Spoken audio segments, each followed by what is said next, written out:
The wind is blowing out at 17 miles an hour, so it should be exciting baseball here at Wrigley Field today as our Chicago Cubs entertain the San Francisco Giants.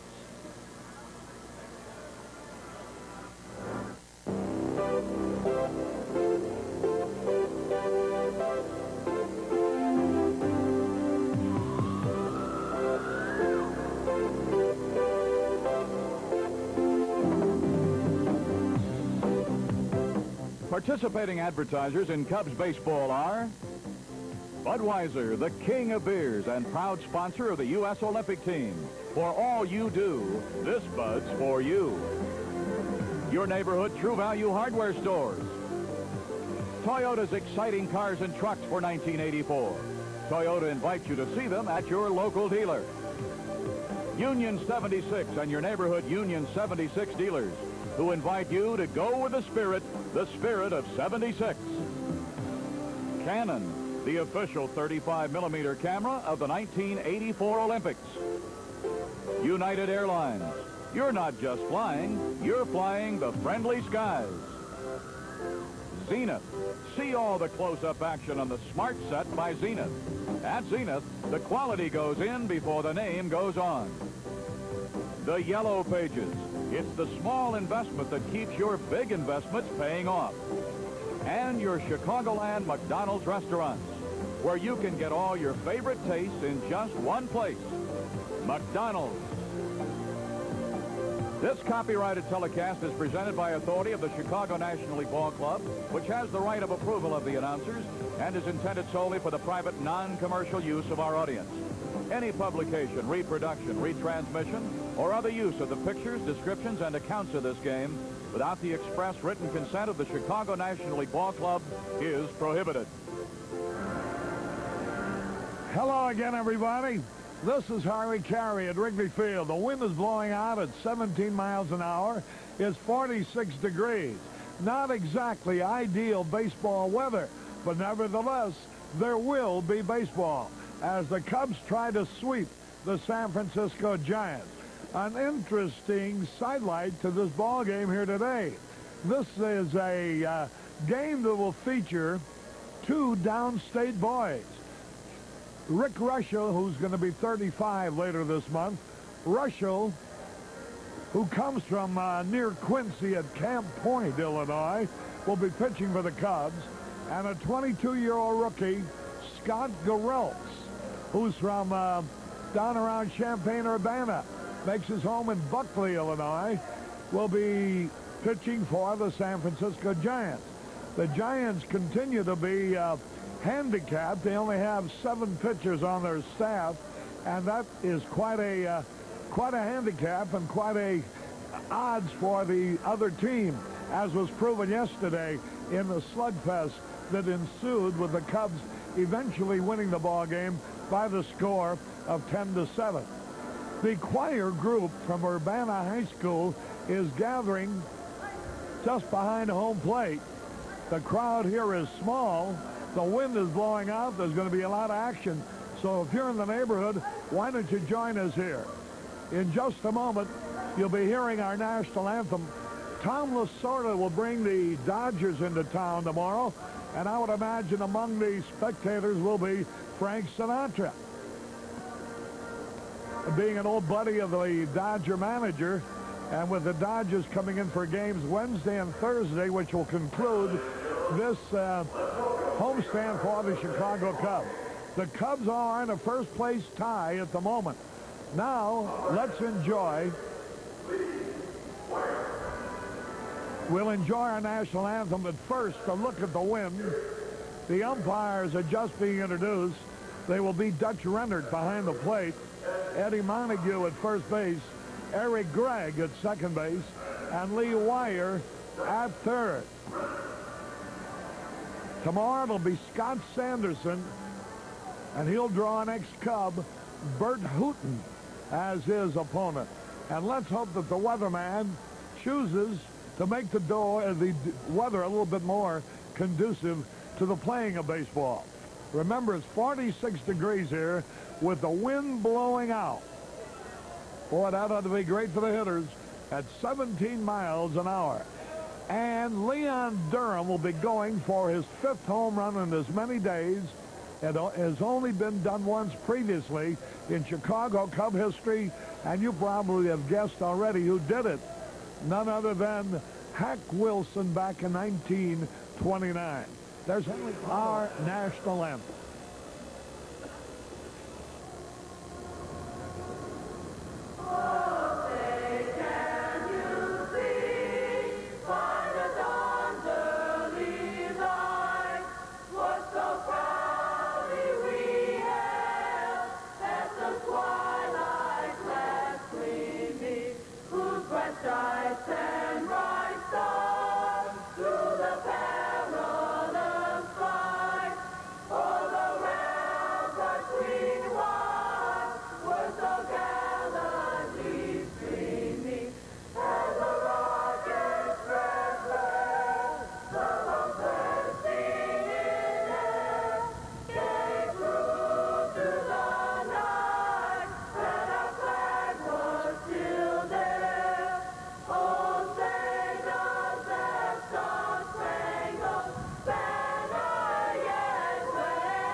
Again, everybody, Harry Carey with Steve Stone back in Wrigley Field. Let's go through that Cub lineup again in its entirety. Dernier in center, Sandberg at second, Matthews and left, Durham at first, Say at third, Hall in right, Davis the catcher, Boa at short, and Rick Russell, making his second start of the year, will be the pitcher. We've given you the umpire. The concert choir from Urbana High School, under the direction of Dave Saunders,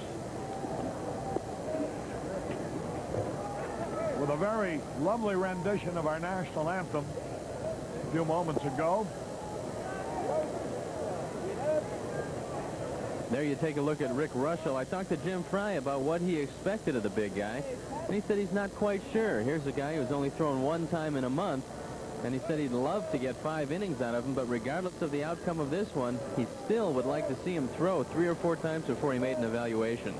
Well, I tell you, if he can throw anywhere near the way he threw last September, then you're going to have to ask, why in the world hasn't he started a little more often? Because he was the best pitcher we had, I thought, last September.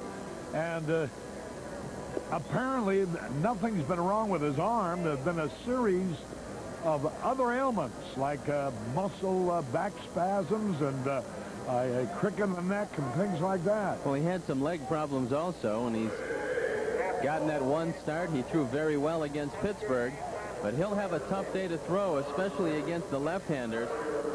He'll have to keep the ball down to Chili Davis and Al Oliver because the wind is howling out toward right field.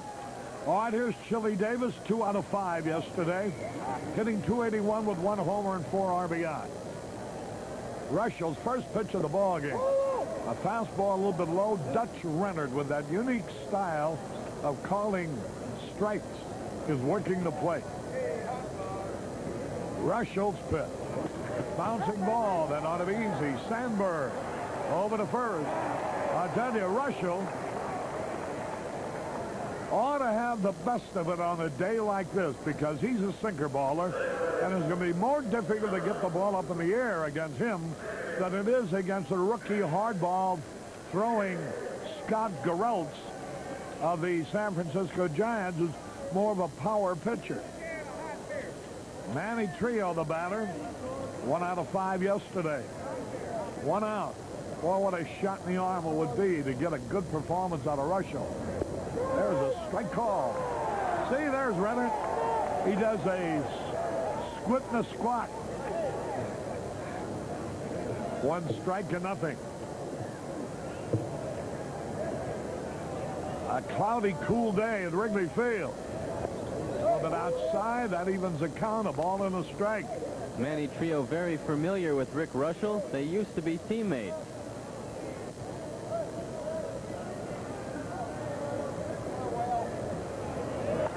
There's a drive deep left field, way back. That ball is going to be out of here. It could be. There it is, a home run. Manny Trio. Golf one over the left field wall. His 4th home run of the year. And that ball really shot out of here.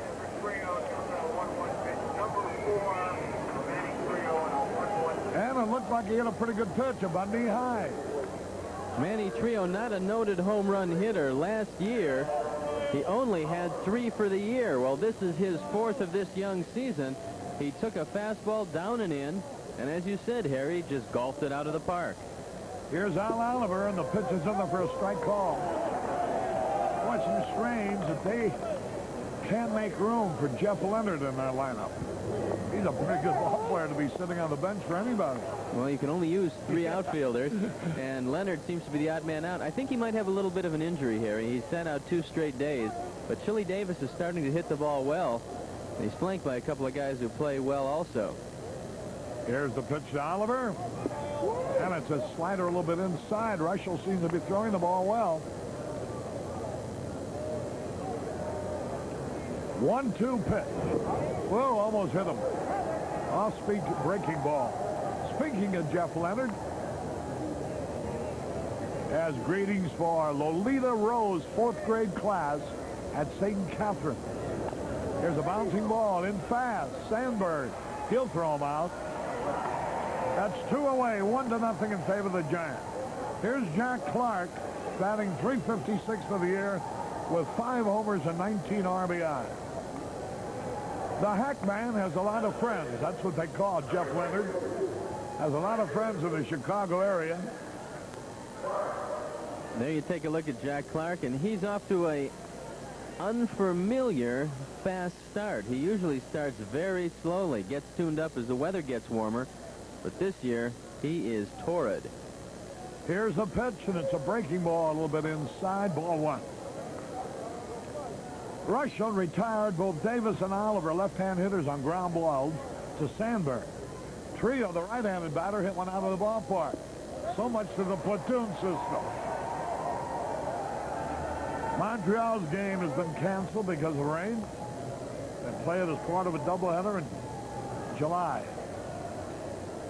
The delivery. Breaking ball, low and outside. Montreal's game with Houston rained out. Russell's delivery. Breaking ball low, ball 3. And Dusty Baker will be coming up next. Cubs have beaten the Giants 3 in a row this year. Popped it up in foul territory. Durham going out near the stands, and he can't make the play. That ball fooled him all the way. No error is charged. He had trouble combating the wind. Well, he's got to go over the home plate area of the warm-up mounds. You'll see him do that right here, and the wind keeps taking the ball back away from him. It's drifting. It barely ticks off his glove, but he isn't charged with anything. No error charge on the play. 3-2 now, but it does give a dangerous hitter another chance. And there's a high drive in the left field that should be caught. Matthews coming in under it. Makes the catch. Gary is not the most sure catcher of fly balls. 1 run, 1 hit. No errors, nobody left. A very, very treacherous day because of that strong wind. We go into the bottom of the first. The Giants are leading 1-0. You don't need a professional to achieve a well-groomed yard. Get the same results yourself with lawn care products from True Value Hardware stores. Trim overgrown bushes with a Black & Decker 16-inch electric trimmer. Cut grass around shrubs with distant cordless shears, or this Weed Eater electric trimmer. Then sweep away clippings with a Paramount electric power blower. Get them all at participating True Value Hardware store. Excuse me? Yes? What's that 76 mean? Oh, well now, young lady, that stands for Union 76. The gasoline's with Spirit. Spirit? That's achieved in the refining, isn't it? Oh, Doesn't Spirit refer to good volatility control? thereby reducing the incidence of epilock and other combustion abnormalities that inhibit good drivability and starting. Murph, Fill her up with spirit. the gasoline with spirit. You wouldn't have a chemical breakdown, would you? The spirit of 76. Parabel two-man boat kit from Sevalor features 4 air chambers, 2 oars, and more. Sport Mart price $26.94. For sports, it's Sport Mart. Harry Carey with Steve Stone were back at Wrigley Field, ready to go in the bottom of the first. Scott Garrelts, only 22 years old, born in Urbana, now lives in Buckley. Big, strong right-handers on the hill. Power pitcher, huh? He throws a good fastball over the top. His curveball isn't too much, and he had this ball club made in spring training. He threw a couple of good games for Frank Robinson at the tail end of last season, and they had penciled him into the starting rotation. He actually pitched himself off the ball club this spring, had a horrendous spring with close to an 8-point earned run average, and they sent him down on March 29th to Phoenix. He didn't fare any better down there, had close to a 9-point earned run average. But that staff of Frank Robinson's is so depleted, they had to call him back. He is a highly talented youngster out of high school. There's a strike to Dernier. He was a 5th player selected in the 1979 draft. 15th player, rather. There's a line drive base hit for Dernier. Boy, this guy has been tremendous starting a ball game. Bobby Dernier leads off with a single to center. The second fastball, and this one's right down the middle, and Dernier takes it right back where it came from. Over the pitcher's head, out into center field.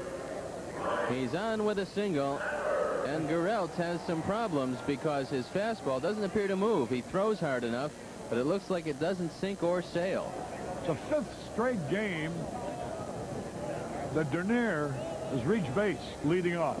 Here's a pitch high to Sandberg, who's raised his average to 308 with his 3 out of 5 yesterday. 2 homers, 17 RBIs.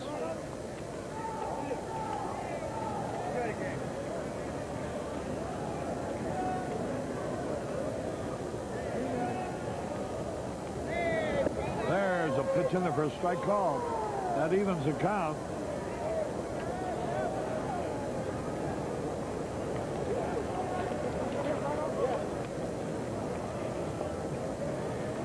Ryan Sandberg with Dernier very fast at first base. They throw over for him, and he's back. Gary Matthews on deck. Slim crowd, as you might expect on this cold, windy day. Again, they throw the ball away. Watch Dernier. He might go all the way to third base. Here he comes around second. He's going to make it easily. And that brings a roar from the small crowd. That ball seemed to rip right through Al Oliver's glove. Oliver could have had this one. He takes his eye off the ball a little bit, and it just gets by him. Now the ball hits the door. It doesn't hit the wall. It hits the door and comes back to Oliver. But he still doesn't have any shot at Dernier, who goes all the way to third base. Looked to me like Oliver was crossed up. Or else Garrelts just handcuffed him. We have a runner at third with nobody out. Sandberg with a count of 1-1. A high drive in the right field. The wind carrying it deep, but fouled into the stand. Al Oliver is charged with the error on that errant throw. One way or another, Dernier at the top of the order always causes some problems. Whether with his base stealing or pressure he puts on the defense, he makes things happen. Boy, what a plus it is to have a man with his speed leading off. And more important than that is getting on as a leadoff man.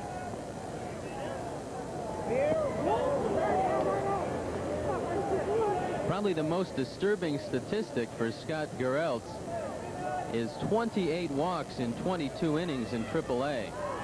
That will kill you at the major league level. 2 balls, 2 strikes. 22-year-old right-hander fires into the dirt. Ball 3.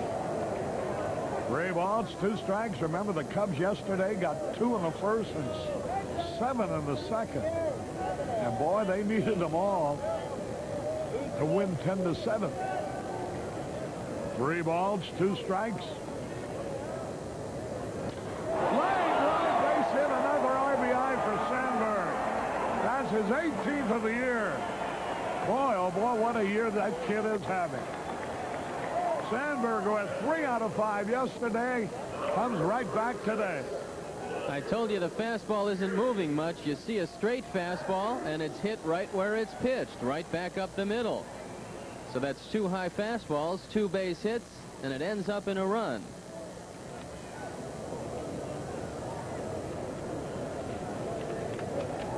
Here now is Gary Matthews. Takes the pitch a little high. Birthday greetings to Kathy Ferguson. Happy birthday to you, dear Kathy. Quick throw to first, the runner back. Sandberg with 18 ribbies now. He has more than Durham. And Durham has 6 homers. There's a pitch a little bit low. Ball 2. Yeah, but Bob Dernier is not hitting in front of Leon Durham, and Dernier has really been setting the table all season. Sandberg, another fine base runner. There you see Frank Robinson, the manager of the Giants. There goes the runner. There's a tag, and he's got it. Hey, they got him out. Boy, I was just going to say he had it swiped. A bad throw, I think, really helped the catcher. Manny Trio has to come up in front of the bag to take this throw, and he tags Sandberg on the back. I think Eric Gregg was out of position, Harry. I really believe if you watch Eric Gregg on this play, he was looking at home. You see him, he had to avoid Sandberg, and by the time he looked, all he could see was the back of Sandberg, and he couldn't see the foot. And I don't believe he was in position to make the call, but nonetheless, Sandberg was out. And now Gary Matthews walks. So here is Leon Durham. Boy, it looked like Sandberg had the base stolen easily. But the throw being to the first base side.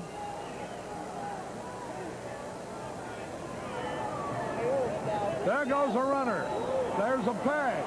What in the world's going on here? Don't they think Brenly can throw? That's 2 men in a row thrown out trying to steal, and we just run ourselves out of what could have been a big inning.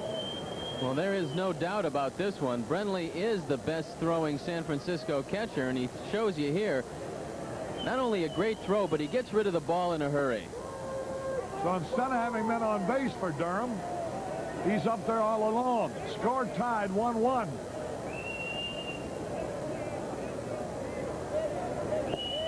There's a pitch a little bit low. 2 balls and a strike. Oh, no, Steve, I got to ask you about that. You got a pitcher that's really rocky out there. Why would you take a chance running yourself out of an inning? I can't believe that that was a steal sign given by Jim Fry. I got to believe that Gary Matthews was on his own, Harry, and he took off. We'll have to check and see what happens after the game. It's ball 4. That's 4 men in a row who've reached base this inning. Yet, there are 2 out. Well, Jim Fry is a very big advocate of scouting reports and computerized statistics, and he realizes as well as anybody else that Scott Geraltz has had tremendous trouble with his control over his major league and minor league career. There's no way in the world you want to take yourself out of an inning until a guy nervous in his first major league start gets over the jitters. By that time, you could have 4 or 5 runs. Well, now we're stuck with 1, a man at first, and 2 out. That's the reference I was making. Here's the pitch on the way. Ron Say, the former Dodger, takes a strike call. Birthday greetings to Jim Merlo.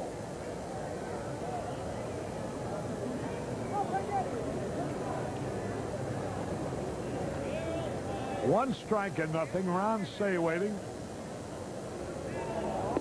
Pitch a little high. A ball and a strike. 1-1 tie. Boy, what a screwy inning. 4 men in a row reach base. Yet there are 2 out, 1 run in, and man on first. 1-2. The count is Say fouls it back. Gereltz has good size for a pitcher, 6'4", 195 pounds. And he's got a pretty good arm. He just has to learn how to make that fastball move a little bit more because he doesn't have that good compensating breaking pitch. Throw over to first, the runner back. Congratulations to Dale Wheeler and his wife Helen on the birth of a baby boy yesterday at St. Joseph's Hospital. Ball low and outside. Ron Say, batting only .218 with 4 homers, 16 RBI. Durham a lead.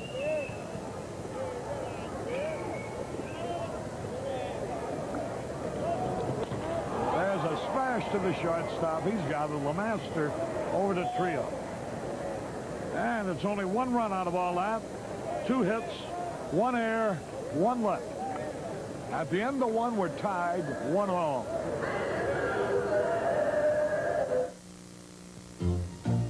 It's not just a race. It's a game. If they think I'm tired, maybe they'll make their move. Bring out your best. Then I'll make mine. Bring out your best. Bring out your best. The best has a taste all its own. Enjoy it.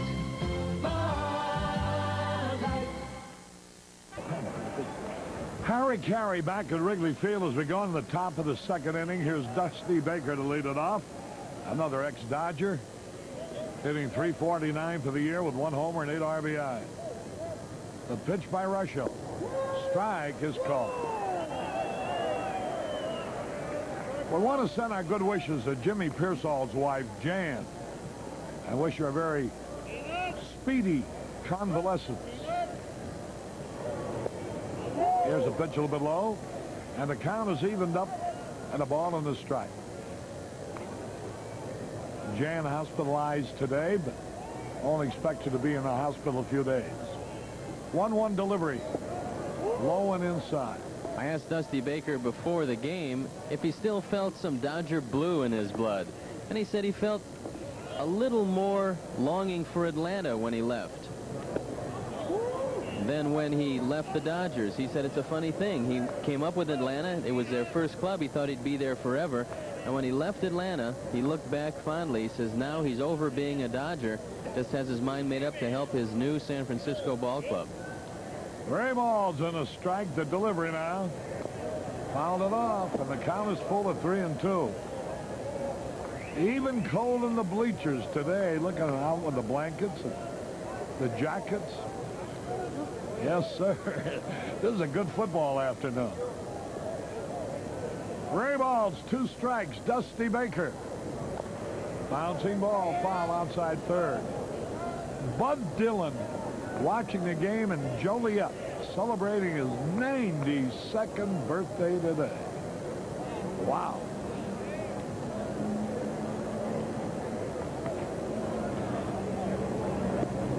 Ball 4 goes all the way back to the screen. Jody Davis recovers it. The leadoff man is on for the Giants. Here's Joe Youngblood.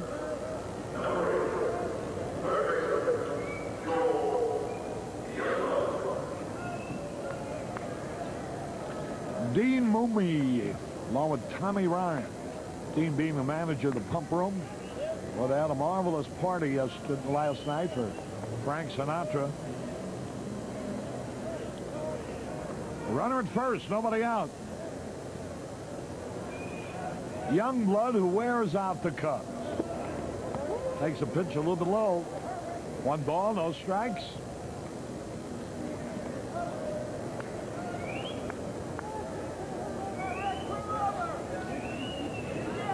One tie. There goes the runner. Swung on a bouncing ball foul. Hit and run was on. One of my favorite types of names, Emilio Infusino. here with the group today. Youngblood taking the long look down to third base coach Danny Ozark. He doesn't want to make sure he misses anything. Baker, who still runs pretty well on first. 1-1 pitch. He bunts the ball but foul back. And he's in the hole 1-2. Down in Fort Myers, Florida, they gather at the Grand Slam Pub every day to watch the Cubs game. I hope they see an exciting one again today.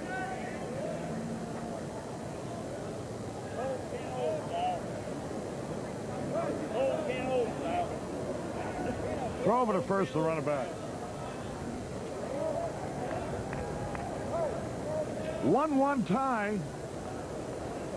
The Cubs ran themselves out of what could have been a big first inning. He struck him out, and boy, oh boy, finally made Youngblood look bad with a breaking ball low and away. Rick throws a slurve, which is in between a slider and a curveball. And take a look at it. It just keeps going. It starts away, stays away, and Youngblood completely fooled. You see him on the front foot. Tried to just fling the bat out one-handed, but still couldn't foul that one off.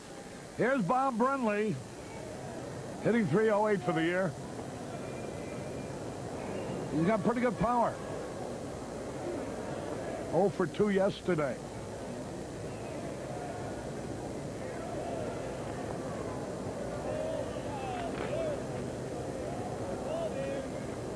The pitch. Bouncing ball, left field, base hit. And his runners on at first and second. Here's shortstop Johnny LeMaster. A great Cub fan out in Scottsdale, Arizona, looking on, Joanne Nelson.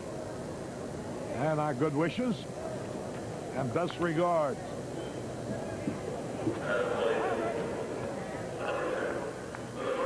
Got to be careful with LeMaster because he does handle the bat well. He can bunt the ball on occasion. Ronce very deep at third base. Has to be careful. There's the slow breaking ball for a strike call. Johnny LeMaster hitting .202 at 1 out of 3 yesterday. Game tied up 1-1. A cold, windy day at Wrigley Field. Button up your overcoat.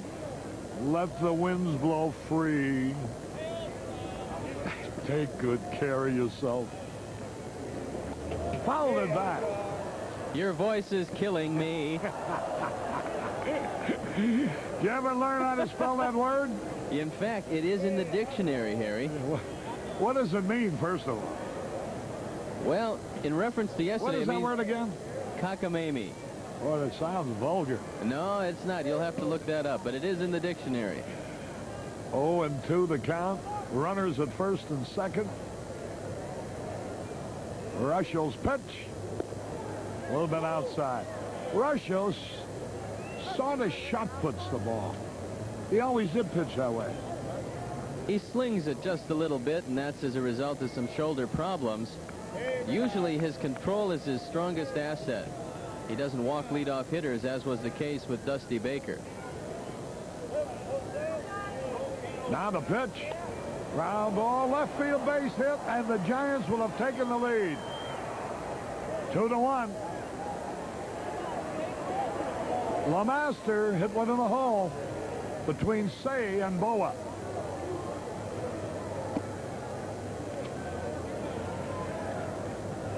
And we may rue the first inning when this game is over.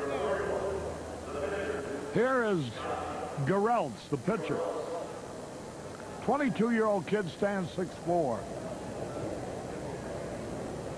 Out of the Urbana-Champaign area. He was going to bunt, snap, throw to second, the runner back. Dusty Baker has scored. Brenly's now at second base. LeMaster at first with his 9th RBI of the year.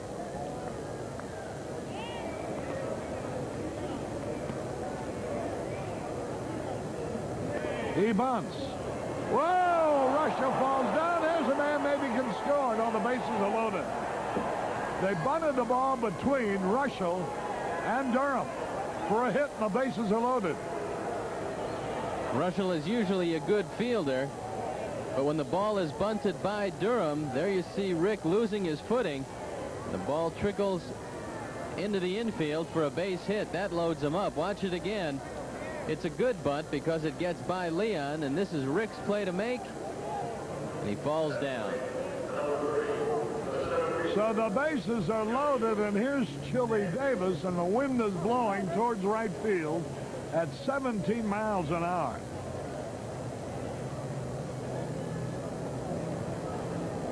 There's danger here, Sherry. There's a drive, right field, going to be caught by Hall. The run will score after the catch. Another man advances from second to third. So Brenly scores a sacrifice fly. That ball was well hit. Well, Chili hits it right on the nose. His 5th RBI of the year. Mel Hall is able to pull it down, but not before Bob Brenly scores the 3rd San Francisco run. Well, boy, if my singing killed you, those filthy cigars of yours murder me. This is not a filthy one. This happens to be a particularly clean one. Can you blow it over towards Joe Carneo instead of towards me? God. Good for you. Put hair on your chest. There ought to be a law against it. Here's a curveball a little bit low, and there is a law against it in some places. We're not broadcasting in those places. Do you smoke those things on elevators, too? No, I don't. Just in the booth. 1 ball, no strikes. Here's a pitch a little bit low. 2 balls, no strikes. Runners at first and third, 2 out. 3-1 in favor of the Giants. There you see Geraltz is credited with a hit on his bunt. He's just trying to sacrifice. Manny Trio homered in the first inning. Runs the count to 3-0. Rick is really struggling today. That fastball doesn't seem to have a whole lot on it. His breaking ball is not sharp, and the control isn't there. There's a strike at the knees. Well, this is second start of the year, which is now in its 27th game. 3 balls and a strike. Good fastball. He really whipped that one in there. And the count is 3-2. Rich Bordy has gotten up, and he's starting to throw. And it's very difficult in the position that Rick Russell finds himself to really develop any consistency. 3-2 delivery. The pitch. Struck him out with a breaking ball. Trio is called out on strike.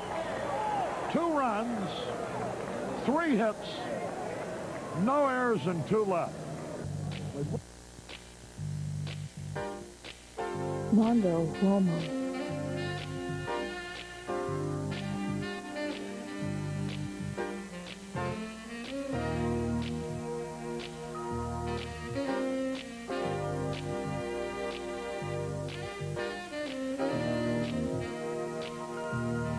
Elegance that inspires, surprisingly, at the Suitery.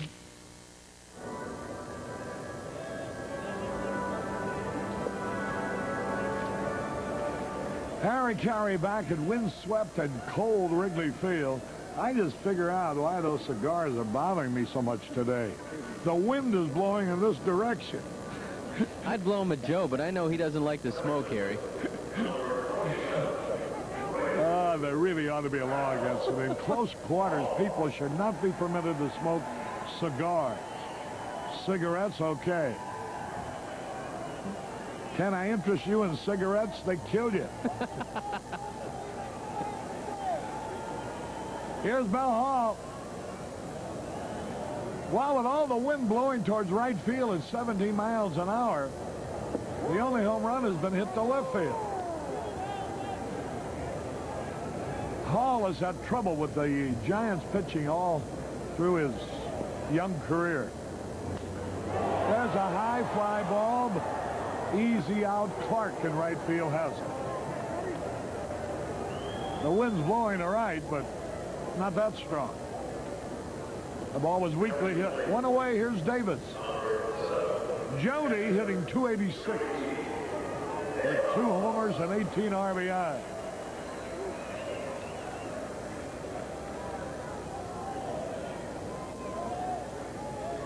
Larry Boa waiting on deck.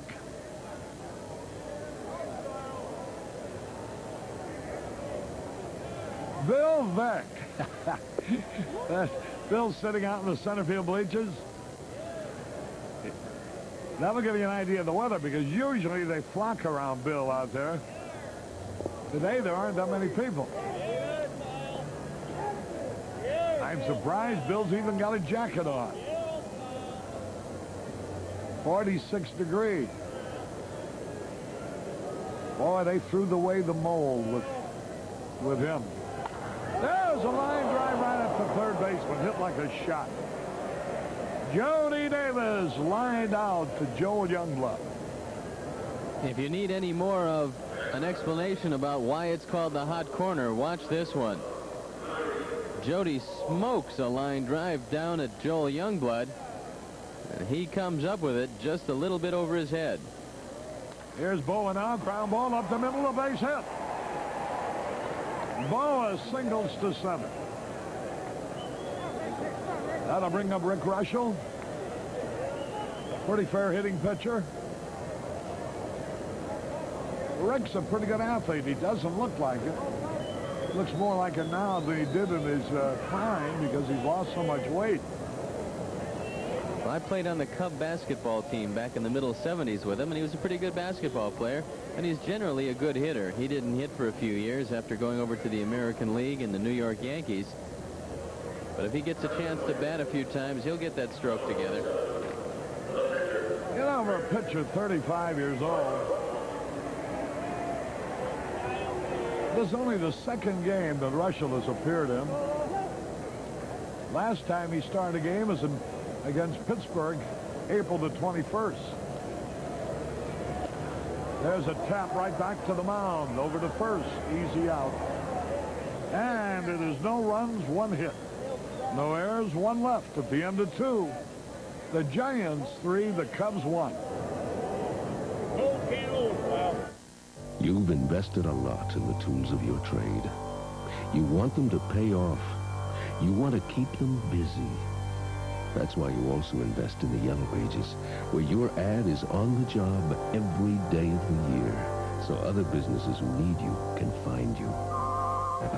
With all you've put into your business, your ad belongs in the Yellow Pages. It's the small investment that keeps your big investments paying off. It's that time again. Time to double up on the king of beers. Summer fun calls for plenty of ice-cold Bud. Pick a pair and look for this special offer on a pair of Budweiser Olympic Steins, insulated to keep your Bud cold. So double up on 6-packs, 12-packs, even cases. And don't forget to send for your Bud Olympic Steins. This Bud's for you. Al Oliver leading it off. In the 3rd inning, a high pop fly. Dernier coming in under the ball, and he makes the catch. He had a run quite a ways, but he grabbed it. 1 gone. Dernier is a tower of defensive strength in center field. You're watching Chicago Cubs baseball through WGN, Channel 9, Chicago, America's #1 sports station, where every evening at 9, you get a full and comprehensive report of the news. Jack Clark, the batter. Strike is called. Clark, a power hitter. Hitting .356. Takes a pitch a little low and away. I asked him about his home run in the center field seats yesterday. He said, I didn't get that ball in San Francisco. The center fielder would have been running in like Dernier did on Oliver. There's the pitch a little bit low. Seattle playing at Oakland today. Langston's pitching for Seattle. Sorensen for Oakland. High pop foul over into the stands. Durham might have a play. Nope. can't reach it. That Oakland Ball Club's in second place in the American League West, trailing the Angels by a game. The Milwaukee Brewers walloped the White Sox last night. Yankees beat Cleveland. Detroit won again. They haven't been beaten on the road yet. Minnesota walloped the Angels. And Oakland edged Seattle. There's another high pop foul over on the first base side. Again, Durham. This time he makes the play right in front of the Giant dugout. 2 up, 2 down. Well, they say the third time is the charm. And for Leon Durham, it held true. Made a very nice catch. It's a guy who is finding himself with an unfamiliar luxury of having nobody around him. Let's see Bill Beck again, Arnie. 2 out, nobody on. Arnie, our producer, director. Ground ball right to save, fumbles and recovers and throws. Out! They still got him. Dusty Baker out by an eyelash. Save, first knockdown, recovered and threw. There's Bill Beck. What a man. 1, 2, 3, nothing across. We go to the bottom of the third, 3-1 in favor of the Giants. Give me a light. A Bud Light. If you just ask for a light beer, you never know what you'll get. And I'll have a light. A Bud Light. So if you want the less filling light beer with the first name and taste, don't just ask for a light beer. Give me a light. Ask them to bring out their best. Bud Light. Bud Light. Because everything else is just a light. Harry, no, that's not my cigar. What are you showing there? Ah. No, I think that smoke is not as dense as your cigar. Ah, the wheels of industry on the near north side. Here's Dernier to lead it off. He started what might have been a big first inning with a single to center. The Cubs had the distinction of having the first 4 men up get on base and throwing themselves out on the bases. Running themselves out on the bases. Sometimes when you let a young pitcher off the hook in the first inning, he comes back and gets awfully tough. That was the best breaking ball thrown by Gereltz all day. Just missed from the breaking ball this time. 1 and 2, that's exactly what I was thinking about. So often you'll see pitcher get off the ropes and then settle down to beat you. He didn't mean to swing. The ball is tipped foul. 1 and 2 the count. The Cubs are an aggressive running team on the bases. The delivery. Line drive, another hit for Dernier. There was a curveball that hung. Now let's see if we can do it again. Dernier singles to left. Boy, that's his 4th hit of the 2-game series. And that curveball stayed up in the strike zone, and when that happens, you've got trouble. Let's watch it again. Look at the curveball. It just spins and stays up high. And Dernier pounds it in the left. Sandberg trying to protect. There goes Dernier. There's the peg. He's in there this time with a stolen base. You saw the protection of Sandberg on the stolen base. He made as if to bunt, laid the bat over the plate. Let's watch it. That's his 7th stolen base. No way to get Dernier, who stole this base easily. Watch it again. You see him protect him with a bat. Now Brenly gets a throw a little off the mark. Dernier is in. Here's Sandberg now, who drove in the run in the first inning. Fouls it out of play, and he's in the hole. Strike 2. 0-2 the count. The ball game in the 3rd. Oh, boy, as cold as it is here in the afternoon. Can you imagine Comiskey Park tonight? Wow. The only hot place in town will be Erie Crown, where Frank Sinatra will be appearing. He foul tip, still alive. And that got a piece of Brenly.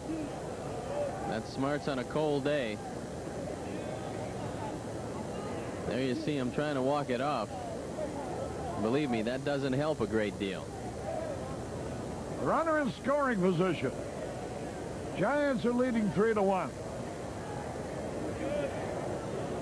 Ryan Sandberg will be followed by Gary Matthews. He went around on a curveball he couldn't stop. He's out on strikes. And Garrelts now seems to gain a lot more confidence, throwing his breaking ball much more often. He was really on the ropes in that first inning. 1 out, a man in scoring position, Gary Matthews. It's high, ball 1. Matthews and Dusty Baker were teammates with the Atlanta Braves.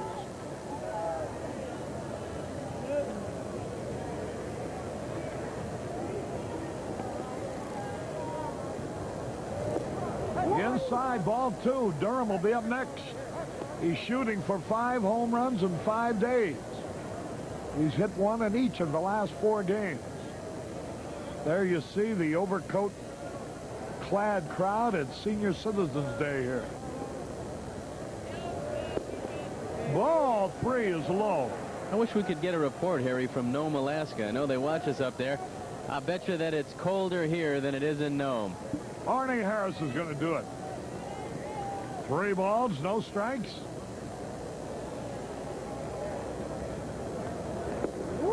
Ball 4. And here comes Durham. And if he throws him one of those fastballs, we might have number 5 in as many days. He walked his first time at bat. The record is Dale Long, who hit 8 home runs in 8 consecutive days. Leon's got a way to go for that. Look out, pickoff play. He's back. I got one for you, Harry. What left-handed pitcher hit 4 home runs in 4 consecutive games? Left-handed pitcher? A left-handed pitcher. And you knew him because you broadcast his games in 1976 and part of 77. That would have to have been with the White Sox. Left-hand pitcher. Another clue. His brother is one of our biggest watchers in Kansas Brett. City. Oh, sure. Kenny Brett. Kimmer, yeah. I'd forgotten he'd pitched for the White Sox. He pitched for so many. There's a high pop foul out of play. Well, I was tickled to death to read about George Brett's contract. I knew that it was coming up. He had mentioned it in Palm Springs this winter. 1 strike and nothing. He's set for life with the Royals. The pitch. Low and outside. Well, if anybody deserves a contract like that for his contribution to a ball club and a community, it's George Brett, because he has really done some phenomenal things in the city of Kansas City, as well as for the ball club. In Anchorage, Alaska, it's 47. Here it's 46.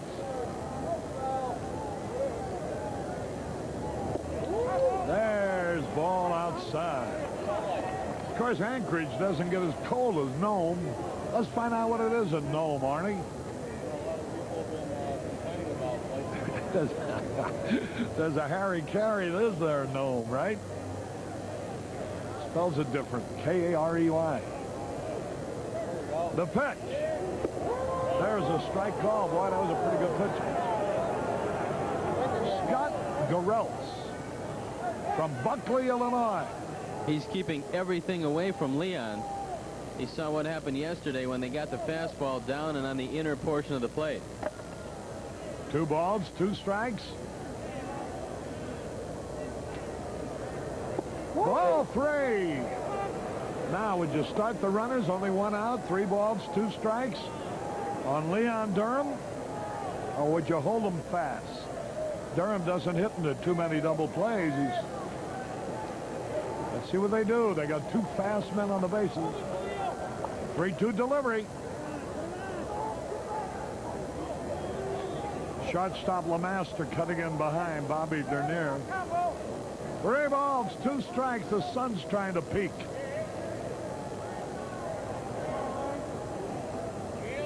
There go the runners. High pop foul out of play. Any kind of an extra base hit would score 2 with the runners going. The sun is trying to come out from behind the clouds. Bobby Dernier is talking to Don Zimmer, the third base coach. And now Bob Brumley wants to go out and talk to the pitcher, thinking that maybe Dernier wants to relay a signal from second base. Either that or he wants to remind him to take a couple of looks at second to make sure that Dernier stops before he throws home.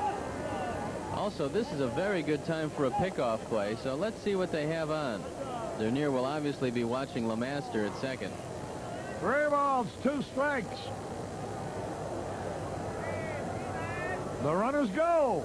Ball 4. The bases are loaded. And here's Ron Say.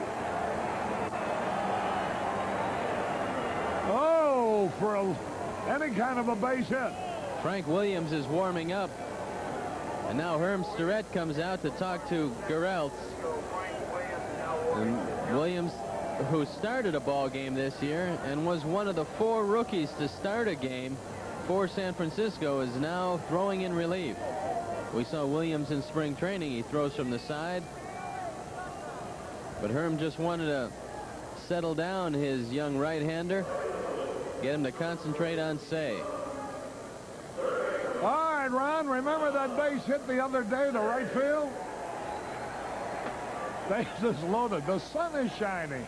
Eureka!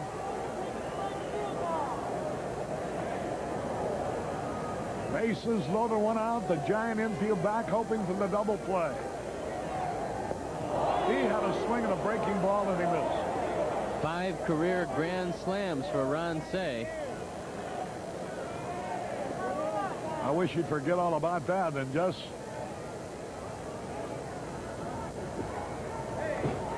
hit that ball hard.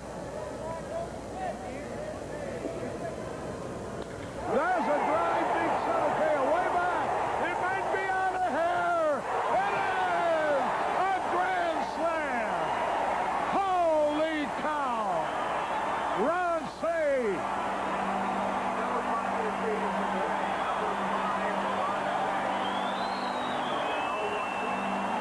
What were you saying about his 5th career grand slam? I said that was his 6th career grand slam. Penguin power. Number 5 on the year. Gives him 20 RBIs. And he now has put the Cubs ahead 5-3. A long, high, towering fly ball that just made the wicket out there. There's the Penguin. He'll be telling Tommy Lasorda all about that tomorrow. And there you take a look at him. Off to a good start with RBIs. And Say got 4 quick ones. Now Hall the batter. 2 balls, no strikes.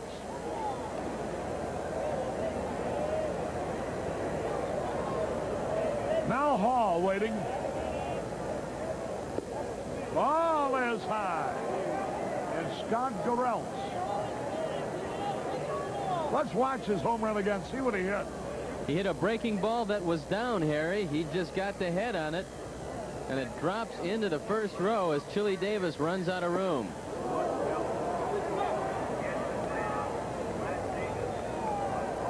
Three balls and a strike as Hall went after the 3-0 pitch.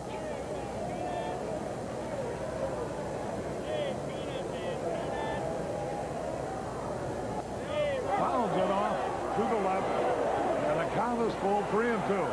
The Cubs have taken the lead on one swing of Ron Say's bat.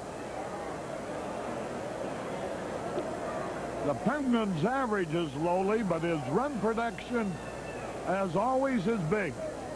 20 RBIs leads the club.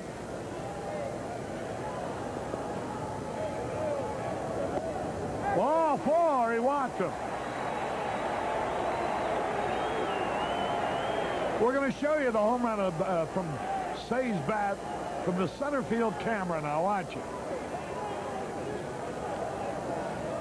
That's how it looked to Chili Davis hitting the front row. Right into aisle 149, and that's going to be it for Gereltz. Frank Robinson wants the ball, and he wants a new pitcher. And it's bases on balls that did in the young right-hander. 3 this inning, 5 overall. And with the bases on balls, if you do give up a home run, they really hurt. And so we'll have a change of pitchers here, and things look a lot better. The Cubs have taken a 5-3 lead. Oh, I just hope that Russell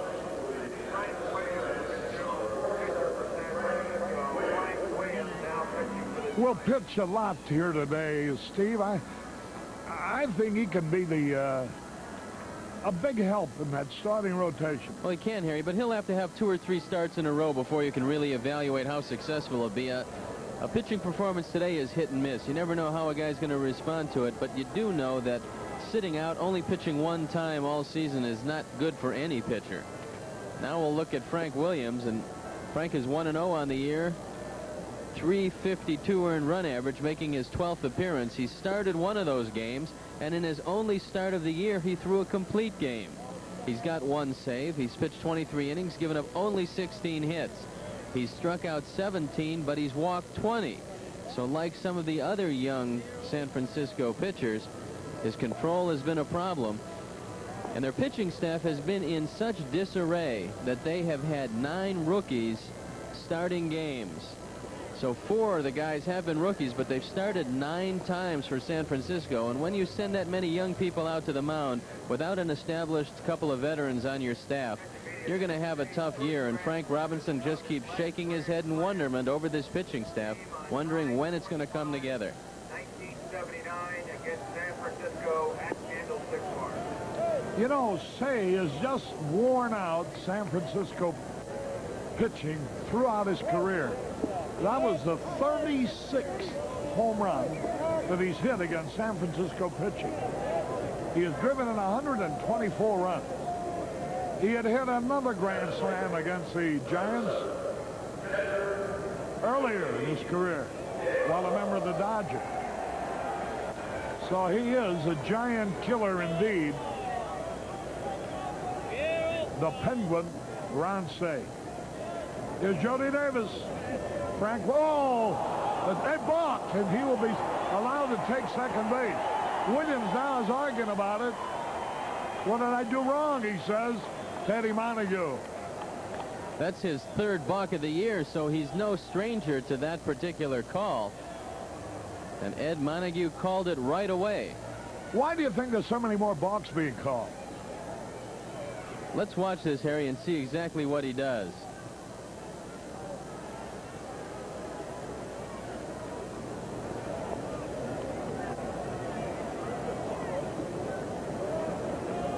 Well, he didn't hesitate at all. Well, you don't have to hesitate on the throw to first base. I'm not sure exactly what he did even looking at it. But to get back to your question, Harry, I think there was probably a directive given to the umpires before the season started saying that some of the pitchers are trying to get away with deception against the base runner and watch it more carefully, because we've seen a lot of balks this year. I'm just wondering whether, while he didn't, you don't have to hesitate.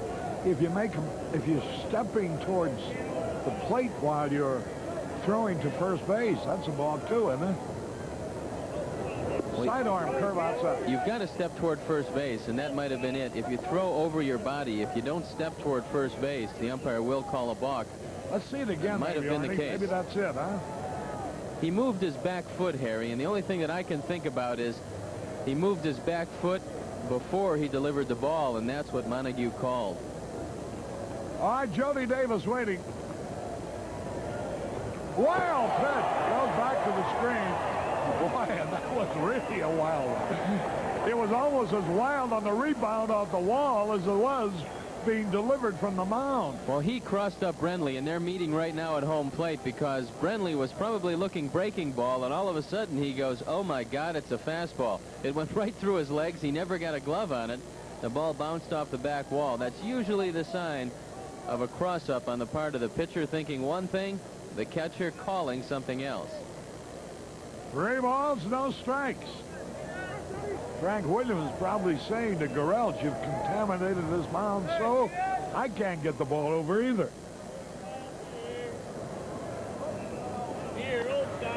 Base hit up the middle on 3-0 and a run is in.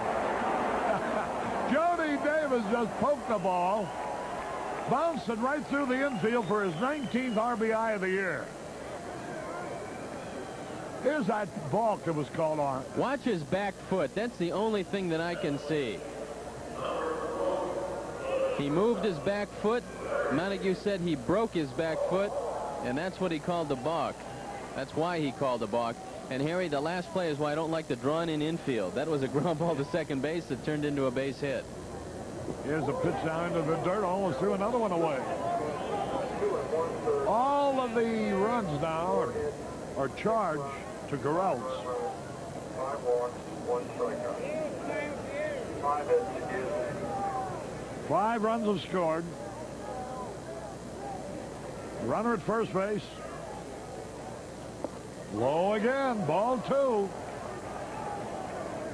There have been 3 hits in this inning. No errors. 5 runs scored. But one of those 3 hits was a grand slam.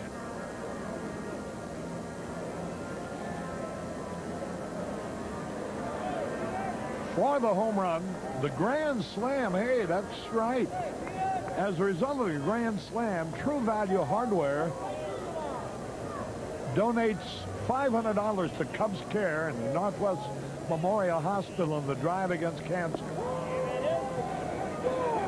I think that's the first one that's been given under the new generosity of True Value Hardware. Anybody else at the Grand Slam, Chris? That's it. That's the only Grand Slam this year.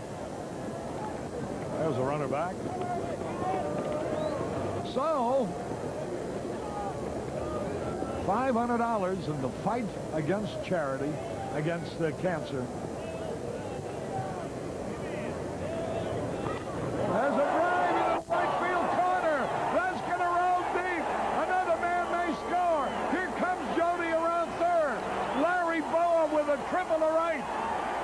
And the Cubs are hot indeed. Holy cow. It's a good thing that ball got by the cutoff man, Manny Trio, because Jody was running out of steam a little bit around third base. Larry pulls the ball, and it bounces off the door. Boy, you rarely see him pull like that. And Clark misses the cutoff man. There you see it get by. Larry on his way to third. Jody scores. RBI number 8 for Larry on the year. The 6th run of the inning. Yesterday we had 7 in the 2nd. For Boa, that's his first triple of the year. Here's Russell up there now. 7-3 in favor of the Cubs. Well, it is warmer here than it is in Nome, Alaska, folks. It's only 31 in Nome, 46 at Wrigley Field. Infield in. Curve in there, a straight ball. Rick Russell, the 9th man to bat in the inning. Still only 1 out.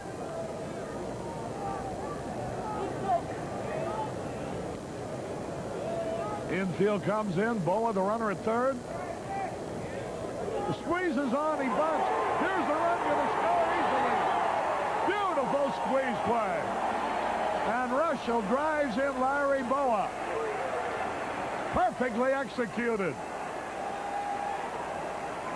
Larry timed it well because Williams didn't know he was coming, and that's the key to a suicide.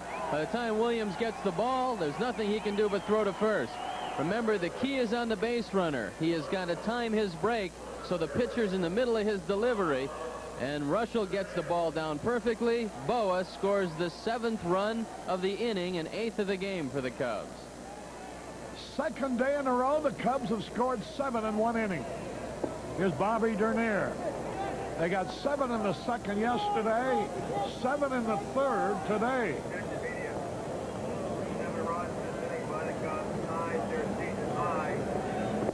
Here's Dernier taking a strike call. A ball and a strike to count. Boy, that was such a well-executed squeeze play. Swung, and he missed the breaking ball. He's in the hole. Dernier is 2 out of 2 today. Scored 2 runs. Stole a base.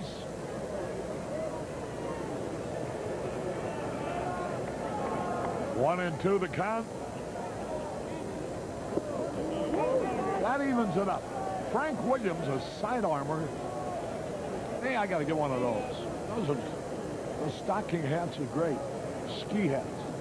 I've been telling you to wear a hat for years. There's a drive in the left field by Dernier. But he's going to be caught by Dusty Baker at the warning track. 10 men batted. 7 of them scored.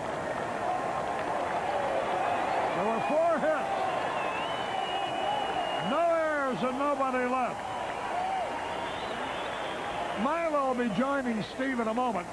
This is Harry Carey at Wrigley Field, where the Chicago Cubs are out in front of the Giants 8-3. Laura, who drank all the Pepsi? And don't tell me it was some strange creature from another planet either, okay? Yes, Mom. Can anyone resist the sparkling taste of Pepsi? Anyone? Take it easy on the Pepsi. Okay? I'm sorry. Pepsi, the choice of a new generation. All-Star Week on the Jeffersons continues tonight with Lou Gossett. Hello, Louise. George's old Navy buddy comes to town. Really is good to see you again, George. With his eye on Louise. Remember, Wendell, as long as you're here, help yourself to anything you see. Lou Gossett puts the moves on Louise.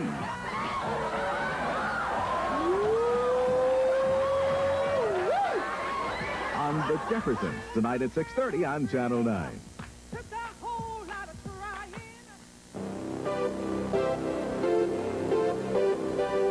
This portion of Chicago Cubs baseball is brought to you by Pepsi-Cola General Bottlers.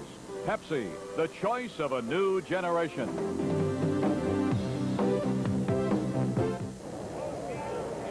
Youngblood leading off in the 4th inning, and Russell's out there with a lead for the first time today. On a chilly, windy day here. Wind even blowing harder than it was yesterday. Youngblood comes up empty there, and the count is even at a ball and a strike. The wind-blown look, and here we are, the Bobbsey twins. Milo Hamilton with Steve Stone now in the middle. Russell with something to work on now, as the Cubs, after running themselves out of an inning in the 1st inning, decided to do it another way in the 3rd, huh? Well, they went to the long ball. Unfortunately, young Geraltz was wild today, put a couple of base runners on. But Russell has his hands full because that wind looks like it's blowing about 25 miles an hour now out over the right field wall, and any fly ball is going to be a threat to go out of here. Just look how that pennant is whipping out there. That's the way they get worn out. Now it's 3-2 to Youngblood, who struck out swinging in the 2nd inning.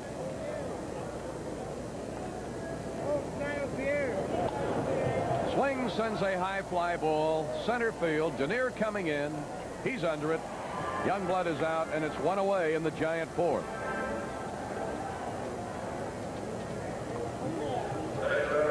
Bob Brenly, the catcher, who had a base hit in the 2nd and scored their 3rd run. Cubs right now are in front 8-3. Here's a question of a man being in the right place at the right time. He was ticketed for the bench. Nicosia came up with an injury the last day of spring training, and it's been Brenly ever since. First pitch is a strike from Rick Russell. Fastball, good sinker. He'll change the speed on his curveball. Also give you a little different look when he drops down. So we've had about every look here today, especially with Williams coming in. And there's a drive to left field. Wrigley Field will never hold it. It's in the 4th row in the left center field bleachers. second home run of the game off Russell. Trio had one in the opening inning. That makes it 8-4. Brenly's 2 for 2 today. Home run number 1 for Bob Brenly. A fastball right down the middle, and Rick got it up, got it over the plate. Brenly got his arms out, and the wind not only helps the ball to right, but will help the ball to left. This is LeMaster. Ball 1. First time up, had a base hit and drove in a run. 49 degrees on the lakefront. Wind out of the west at 18 miles an hour at least. Strike called. Had a notion, couldn't pull the trigger. Remember, the Dodgers come in tomorrow and Thursday. Then we leave Friday morning to go to Houston, Des Moines, and Cincinnati. Next Monday, an exhibition in Des Moines with our AAA club. Ron Malley of the Des Moines Register called me this morning, wanted to know all about our club. Fine writer out there, and he'll be there to greet us when we get in Monday. There's a foul back to the right out of play. I got a feeling, Mr. Stone, that somebody gave you one of those good ones today. Manny Trio delivered a Monte Cristo Havana cigar. And that's from Havana, folks. To my pocket before the game. There's a drive to left. Matthews back, and he'll get it. That ball got up and died a little bit, but when it went out, it looked and sounded awful. Well, LeMaster's only hit 1 home run, and this was very close to his second, as Russell continues to get the ball up, and the Giants continue to hit it hard. And the Giants have been a little inconsistent in their pitching staff, but there's nothing wrong with their offensive attack. They've got some guys who can hit the ball. Williams with a strike. They've gotten homers out of Trio and Brenly here today. Strike 2. You know, Milo, we've been hitting their pitching staff pretty well, but before they came in the previous 11 games, their earned run average was below 2. So their pitchers have been doing a good job. Swings and misses, got him, and that'll retire the side, so they get a solo homer. Just keep guys off the bases if they're going to hit them. The homer by Brenly. We've played into the middle of the 4th. Cubs lead it by 4.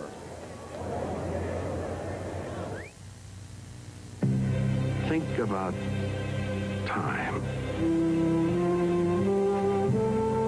Is so much of it really necessary to Beechwood Age Budweiser? Think about ingredients. Why demand only the very best? Why search for the best of the good earth? Why?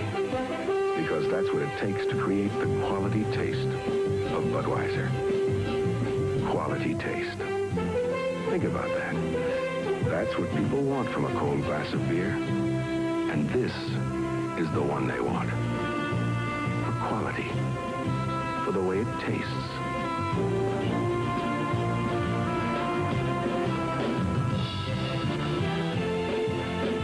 Somebody still cares about quality.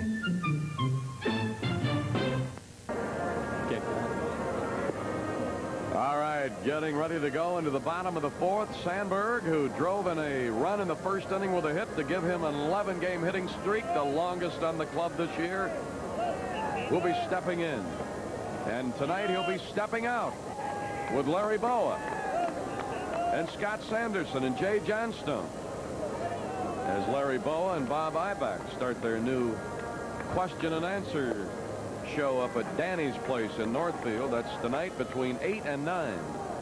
Jay Johnstone's supposed to be there. Bobby Collins said he might make it. Well, if you find Johnstone out, you'll find Bobby Collins out.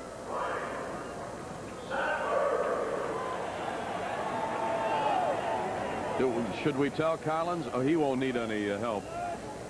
But tell him to order the chicken Alfredo. There's a strike to Sandberg, who's had a single, an RBI, a caught stealing, and a swing and a miss strikeout. Was that noise the Alfredo or the chicken?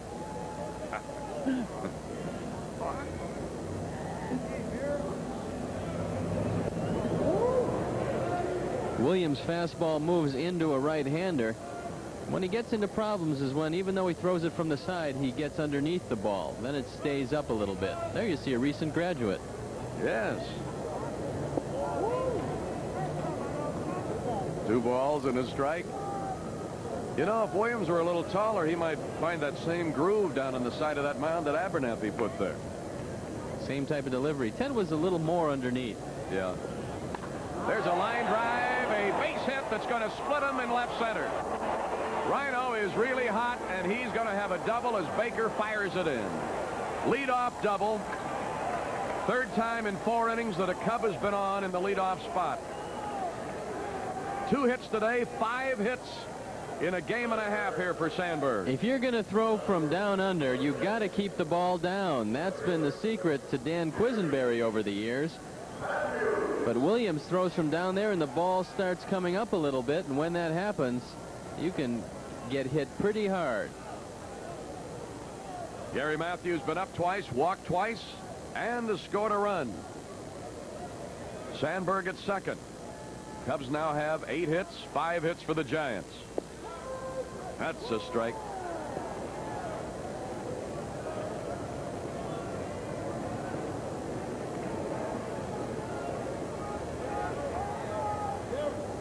They've had homers out of Trio and Brentley. Say hit a grand slam for the Cubs. Foul back. No balls, 2 strikes. Montreal was rained out in their game at Olympic Stadium today with Houston. Seattle and Oakland will play later this afternoon. Everybody else in the National will play tonight. And the White Sox are at home with the Milwaukee Brewers. That's a ball, and it's 1-2. From the Cubs standpoint, you don't mind these teams getting rained out of games. You'd love to see the doubleheaders pile up, because there's not one team in the division who has exceptionally deep starting pitching. So the more doubleheaders in July and August, the better off it'll be for the Cubs. Whoa, look out. 2 balls, 2 strikes. Daenerys had 2 hits, Sandberg 2. Boas had 2. Sandberg with his lead at second, nobody out. Matthews waiting on a 2-2.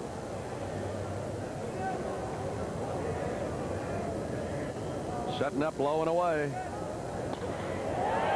And he almost took Eric Gregg out of the play with that one hit right at him.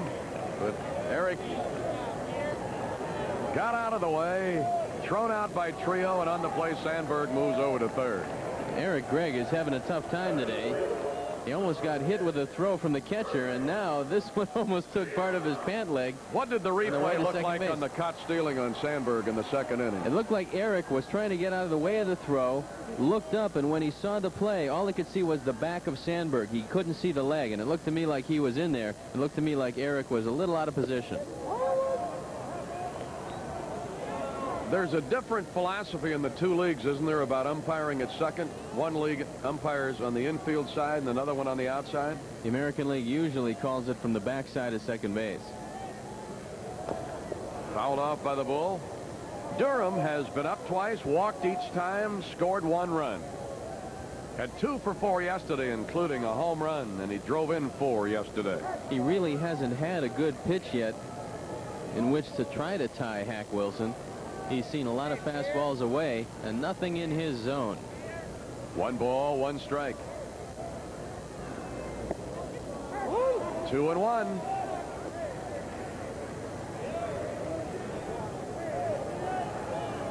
Hack Wilson did it. 5 homers, 5 straight days. No Cub has ever done it 6 straight days. 2 balls and a strike. Look out. Woo. There's the Bull, wants to take a look to see if everybody's okay. There's Tony Garofalo, the trainer. Evidently nobody got hurt. He didn't move. And now Jody Davis is saying, he's pointing out the other way, and somebody was waving a towel also. Woo. That was in there so fast, even if you yelled duck, you couldn't duck. 2-2 with the infield up. That's a strike. Is gone. First strikeout for Williams. Second strikeout of a Cub in the game makes it 2 away in the inning. Another hand for Say's grand slam. Fans don't want him to think they forgot. So his last 2 grand slams, he picked on the Giants. Last time was at Candlestick. Sandberg third, 2 out. Slicing liner foul down the right side. Sounded like he broke his bat. That he did. He's got to go back and get another one. So the grand slam bat lasts a total of 1 more pitch. Now we'll have to make a new grand slam bat.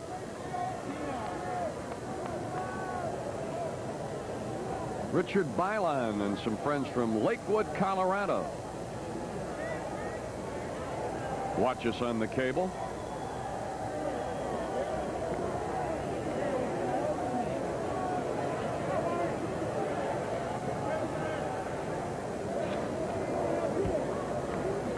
Some folks up from Peoria today and the Quad Cities.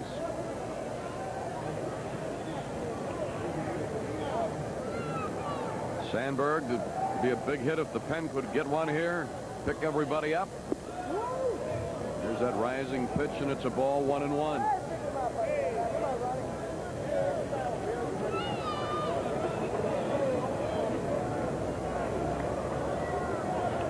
Ryne Sandberg, who is 2 for 3 today, a single and a double, has his lead at third. 1-1 to the Penguin. That's a ball, 2-1. Last year, Frank Williams spent his season between Shreveport and Phoenix. Did not see any major league action. He was 7-2 in Shreveport, 5-3 in Phoenix. Pretty good earned run averages, and he was a full-time reliever. And like a lot of them you see now, it doesn't make any difference what the situation is. They always work from the sprint.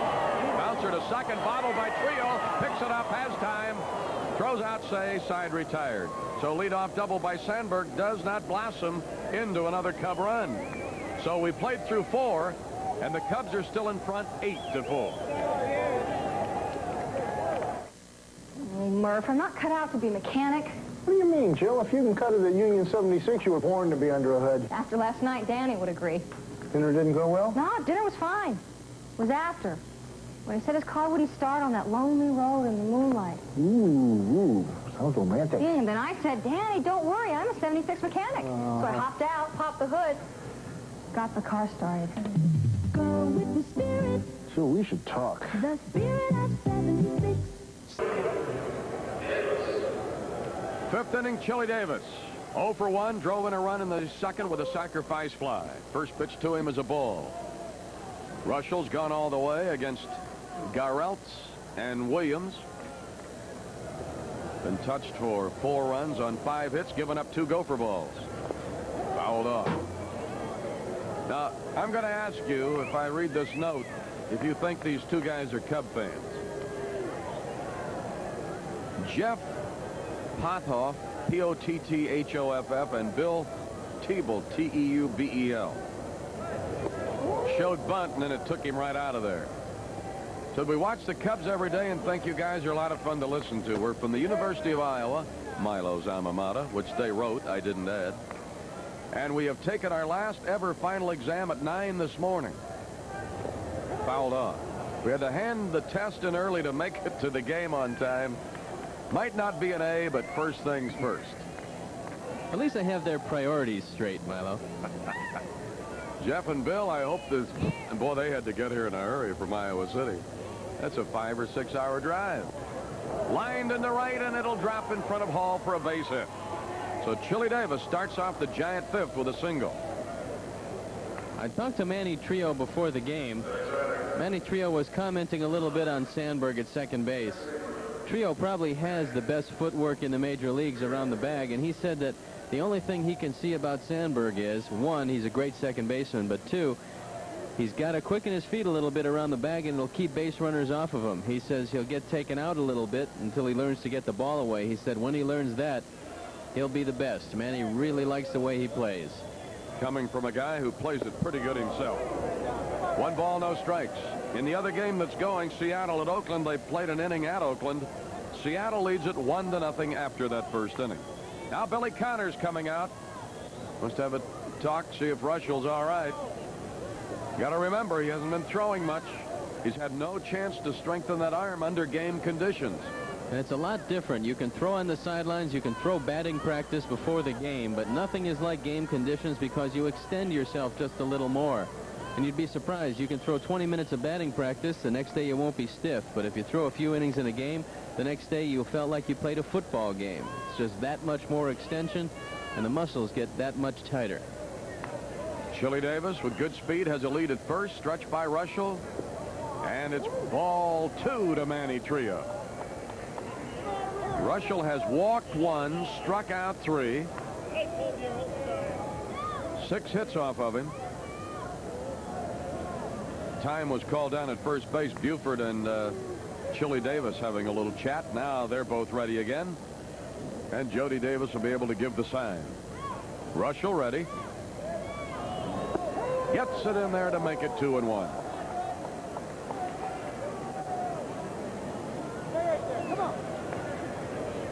Cubs won in front for the first time in the third with a 7-run inning. Second time in 2 days they've scored 7 in an inning. Did it in the second frame yesterday. Bouncer Durham's got to fall back. Now he's got to turn around, pick up a target. He's going to make the play himself.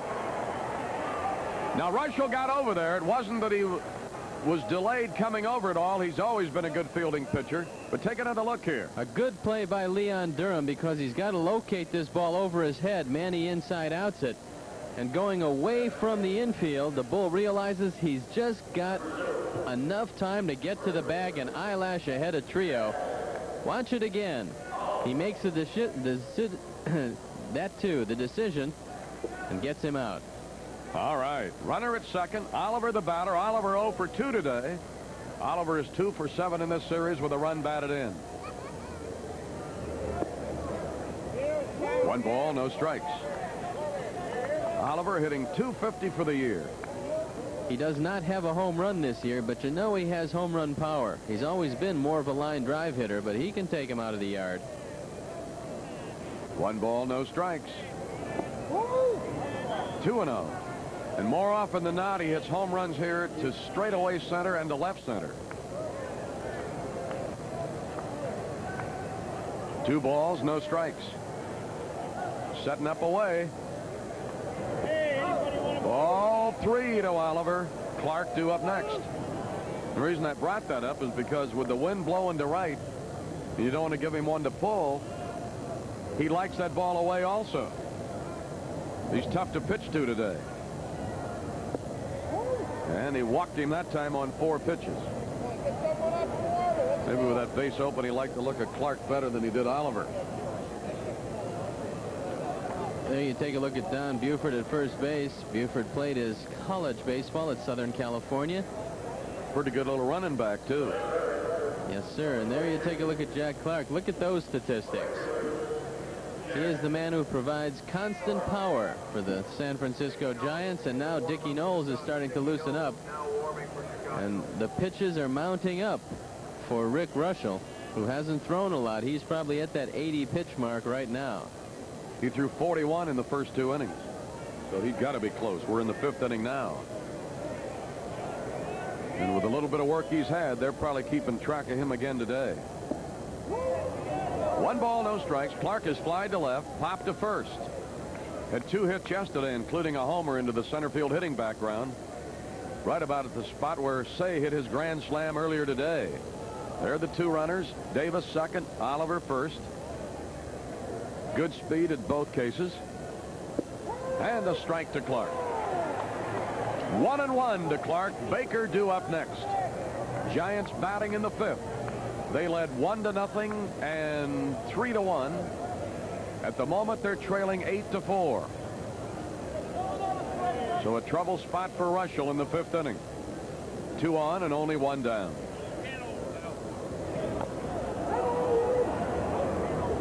One ball, 2 strikes to Clark. I think manager Jim Fry would love to get this 5th inning out of Rick Russell. Then he'll probably go to the bullpen. And Rick, of course, is hoping to get through it, qualify for that win. He'd like to turn a 4-run lead over to Dickie Knowles. Yeah, I'd hate to leave without qualifying after his ball club scored 7 for him in 1 inning.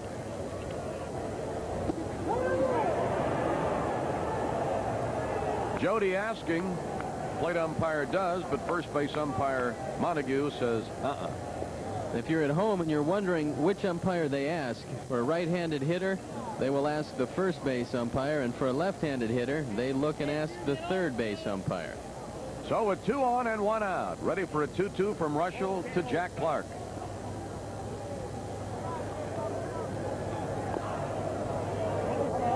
Still 2-2. Russell has worked into the 5th inning. He was touched for a homer in the 1st by Trio. Then Lemaster and Davis drove in runs against him in the 2nd. In the 4th inning, Brenly led with 1 out, homered. Jody's talking about the signals right now and about location.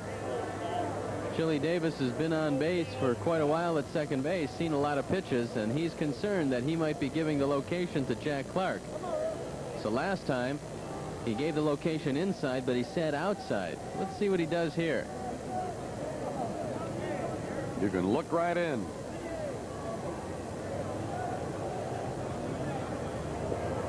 See him change and shift. Could be 2. They turn it. Around the horn she goes. 5-4-3. Say Sandberg Durham. That got the big guy out of a mess, Stoney. A good pitch, and he did that. He set up inside and shifted outside. Got him to hit into 2. So we've come to the halfway point. After 4.5, the Cubs have 8 runs on 8 hits. The Giants 4 runs, 6 hits. Take it from Dave Lennox. You can really save on your cooling costs with a new Power Saver 2-speed air conditioner. Watch what happens when it downshifts to the low speed that may serve 80% of your cooling needs. The savings really add up. Call one of these Lennox dealers today. If you live in the northwest suburbs, call my friends Rich and Everett Brex. Brex Arlington has been servicing this area for over 40 years. Ridgeway Heating has 37 years experience in servicing South Cook County and Northwest Indiana. We're at your service. Attaboy, Dave. Give me a light. Bud Light. If you just ask for a light beer, you never know what you'll get. Give me a light. Bud Light. So if you want the less filling light beer with the first name and taste, don't just ask for a light beer. Hey, give me a light. Ask them to bring out their best. No, Bud Light. Bud Light. Because everything else is just a light. It's a wild place. All right, just bundle up and enjoy it. That's what they're doing here. That looked a little like Uncle Bobby, didn't it?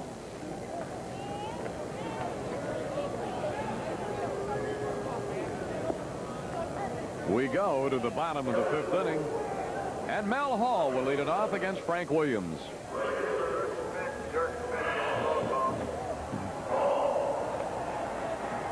Hall flied out in the 2nd, 3rd inning walked.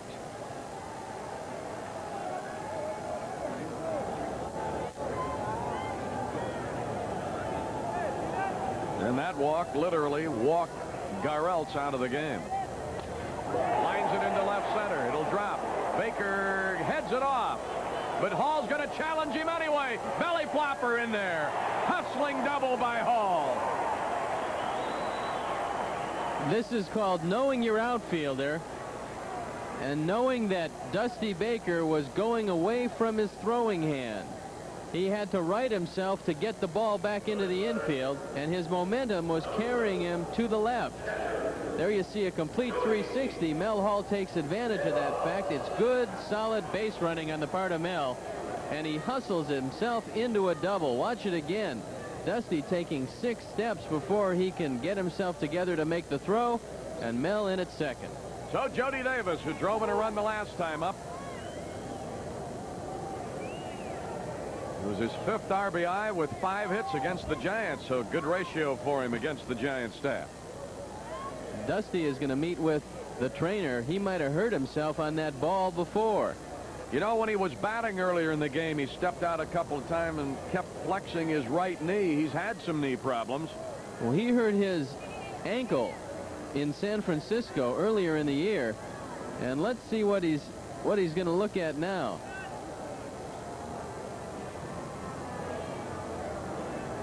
I think he's going to take himself out of the game here after he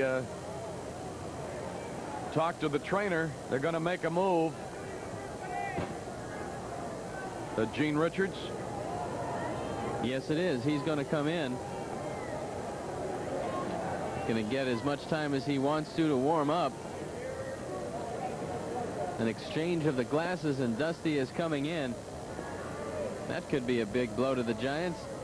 They've got 5 proven major league outfielders, along with Gene Richards and the man you see exiting, Dusty Baker. They've got Jeff Leonard, who had a fine year for them last year. So they have a numbers problem in that outfield, and there are some who said that perhaps they'd make a deal using one of their outfielders to get a pitcher. But if he goes down for any length of time, they still have plenty of coverage out there. So Richards will play some catch with the center fielder Chili Davis. Mel Hall, meantime, waiting at second. Gordon Tech High School with a group out here again today for the second day in a row. Get to the top of the hour. You've got the Cubs and the Giants on WGN. Television 9 in Chicago, Chicago's very own, and America's #1 sports station. Milo Hamilton and Steve Stone with you here in the middle of this one, and the Cubs are out in front 8-4 with a chance to add to that here with a runner at second and nobody out. Get out my stocking cap, Dad. We're going to the ballpark.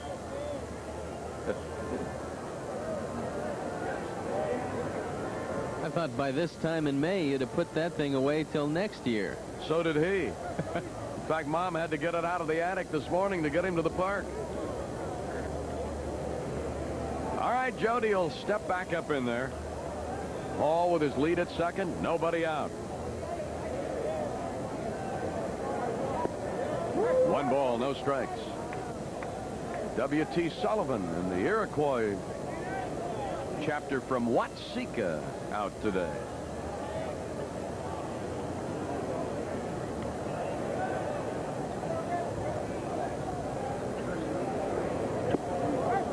Goes the ball 2 to Jody, and from Whiting, Indiana, the Whiting High School W Club. 2 balls, no strikes.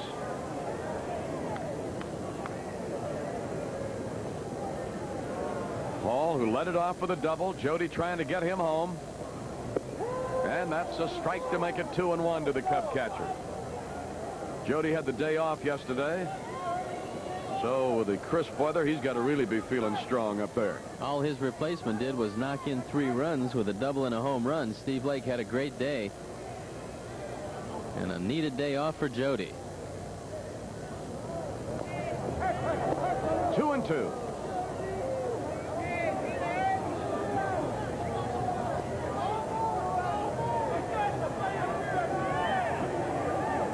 Two balls, 2 strikes. Yesterday, Cubs got in front by 10, and it went down to the last swing by the Giants. They had the tying run at the plate. Ended up 10-7. Here today, it's 8-4 Cubs. So when the wind blows out, you can't get too many.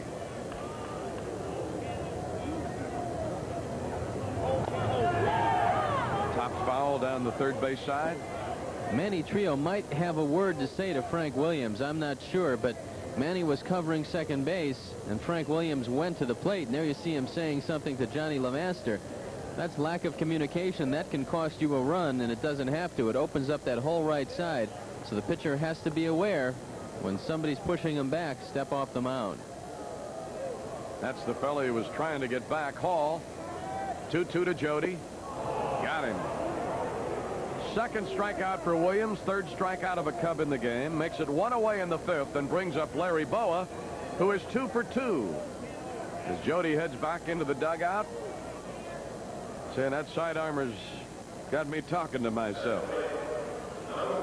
Boa singled in the second, tripled in the third, drove in a run, and later scored a run on a suicide with Russell up there. And boy, they handled it real well. 8-4 Cubs. Now LeMaster started to move in behind Hall. Whirling, but no throw. Good thing, because LeMaster had been going the other direction already.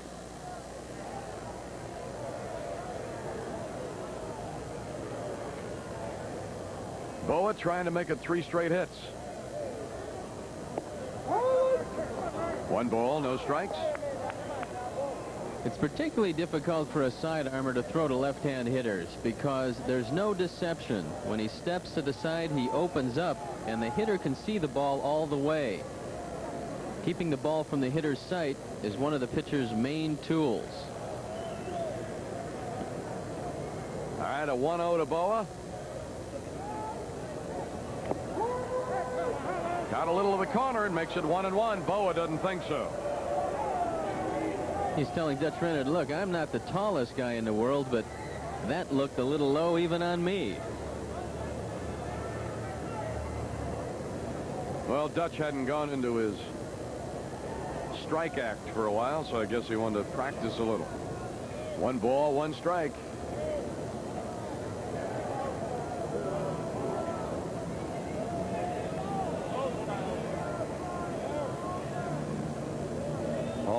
With a pretty good lead, LeMaster sneaking in behind him, but the pitch will come to the plate. Now, he had a play at third, almost blew it, but finally threw and got away with it. Bad base running on the part of Mel Hall. He took himself out of scoring position, and you've got to see if this ball gets to the pitcher or not before you run. There's Mel. He's already off. And Williams fires a strike to Youngblood. They put the tag on Mel. He's out, leaving Boa at first, but taking the Cubs out of a scoring situation. It looked for a moment like he had taken Mel off the hook, because it looked like he looked and then was going to go to first. Then he turned again and says, hey. So now it's 2 away. Russell 0 for 1. Got credit for an RBI on the suicide squeeze in the third. 1 ball, no strikes to Russell.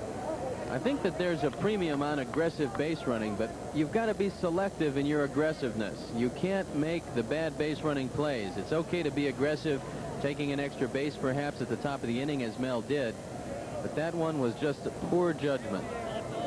1-0 to Big Rick. 1 ball, 1 strike.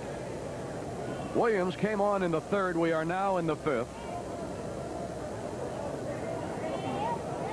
Tomorrow and Thursday, the Dodgers will be here.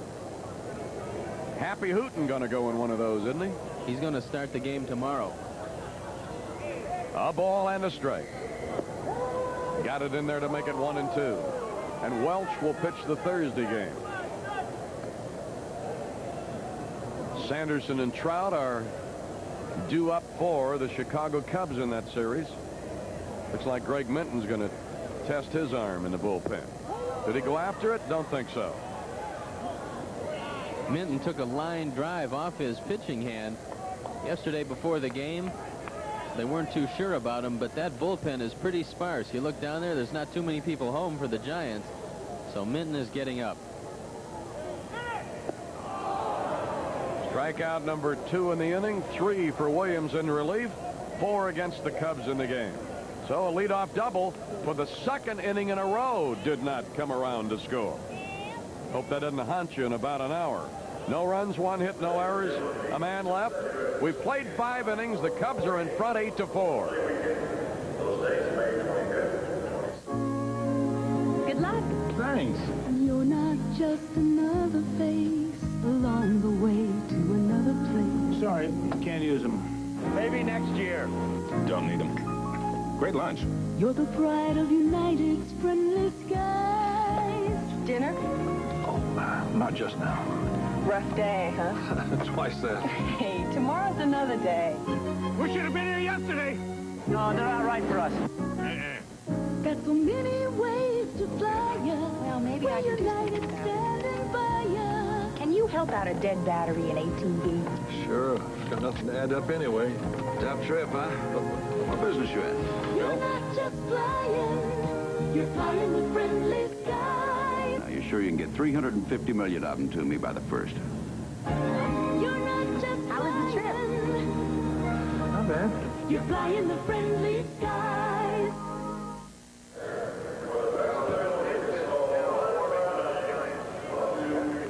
All right, we're ready to go to the 6th inning. Rick Russell has gone out there again, and he has a 4-run lead. In the game that Russell threw against Pittsburgh, Jim Fry also let him go out for that 6th inning, and that's the inning that he got into difficulties. He only wound up pitching 5 1/3. So here today, the same thing. He comes out for the 6th. Hopefully he'll have a little bit better luck. In that first game against Pittsburgh, he went 5 1/3. He gave up 7 hits and 3 earned runs. We lost that one 8-5. Rick got a no decision. He didn't throw badly, and he's really suffering from one thing, and that is lack of work. All right, Richards with a 229 mark, no homers. He was a pinch hitter in the 8th inning yesterday. Fouled that one off, and he struck out. For the year against us, he's 1 for 4 with 2 ribbies, and there is Minton warming in their bullpen.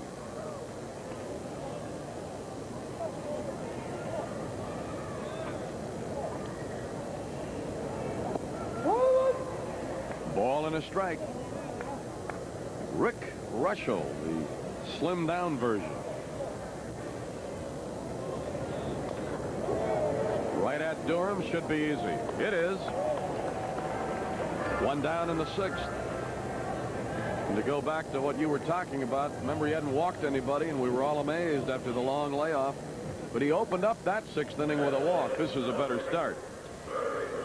Well, I believe that Jim Fry wants to let him get some work in, let him get the pitches if he can all possibly can, get him through the 6th, maybe into the 7th, take the pressure off the middle relief a little bit. Youngblood, the batter. 1 ball and no strikes.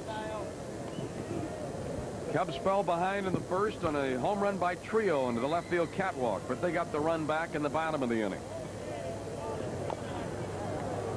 Foul ball down the 3rd base side. But the Giants got a pair in the next inning to lead 3-1. But then in the 3rd, the Cubs sent 10 men to the plate. 7 times they scored the big blow, a grand slam by Say, the 6th of his career. And the little skipper's chomping down again.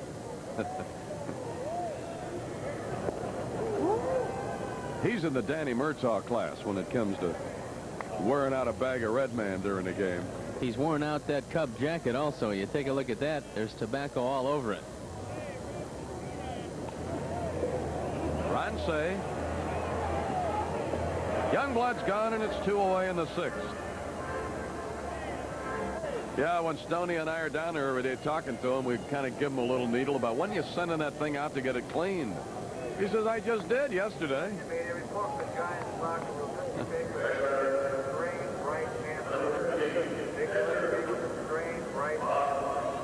Strained right hamstring for Baker. So that adds to other woes. He's got a knee problem, an ankle problem, and now a hamstring. That's the grand slam of leg problems. 1 ball, no strikes to Brenly, who has singled and homered here today. He's batting right here with nobody on in front of him and 2 down. We're in the top of the 6th. Boa sets up. No, he wasn't able to. He got to it. He knew he was going to have to set up on a dime in order to do it, and it'll go as a base hit. And Brenly is 3 for 3 with that great big bounce. Watch here. Big smile on the face of Bob Brenly. Larry Boa gets the hop, but the ball hits him off the heel of his glove and doesn't stick in it. And he's credited with a base hit. 7 hits for the Giants. The Cubs have 9, and here's LeMaster. Giant shortstop 1 for 2 today with a run batted in. He drove in a run with a single in the 2nd, and in the 4th he lined out to left field.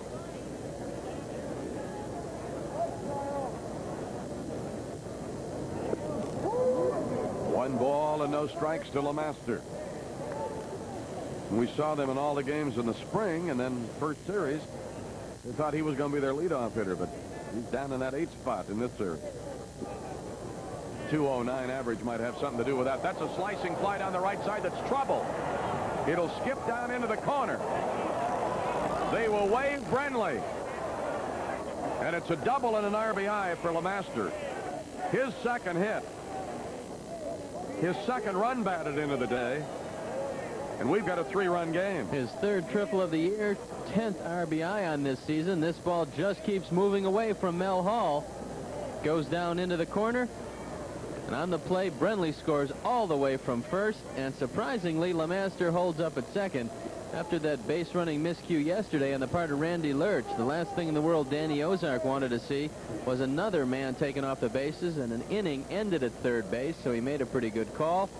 And it looks like Dwayne Kuiper has grabbed the bat. There he is, Dwayne Kuiper, he of the .535 lifetime batting average against the Cubs, gets a chance to swing here today. He likes to put the show on for the folks up in Wisconsin, I think. Well, they were down at the game yesterday. His parents came off the farm to see him. Didn't get in the game. Hopefully they'll still be here today. And this is a day when Dwayne Kuiper has to look at those flags and say, well, maybe a chance to get that second home run of my career. Kuiper from Racine, Wisconsin, will be batting for Williams, so Minton warming up now to be ready to come in. So the Giants will be using their third pitcher when we go to the bottom of the inning. Pitching line on Williams, 2 2/3 innings, 4 hits, 2 runs that were earned, 3 strikeouts. Runner at second as you see Dickie Knowles. So you've got both bullpens busy. Kuiper hitting .167, no homers, 3 runs batted in.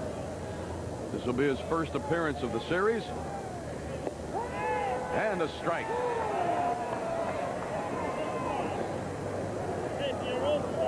Kuiper was a batter twice in the series at Candlestick, and he went 1 for 2.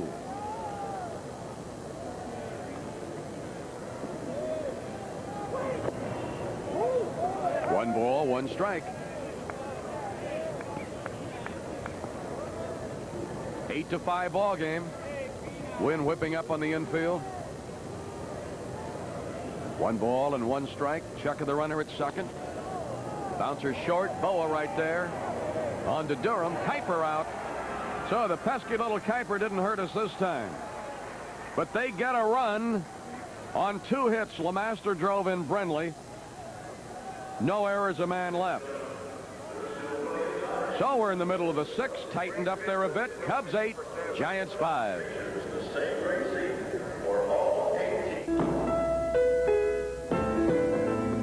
Hey, Jim.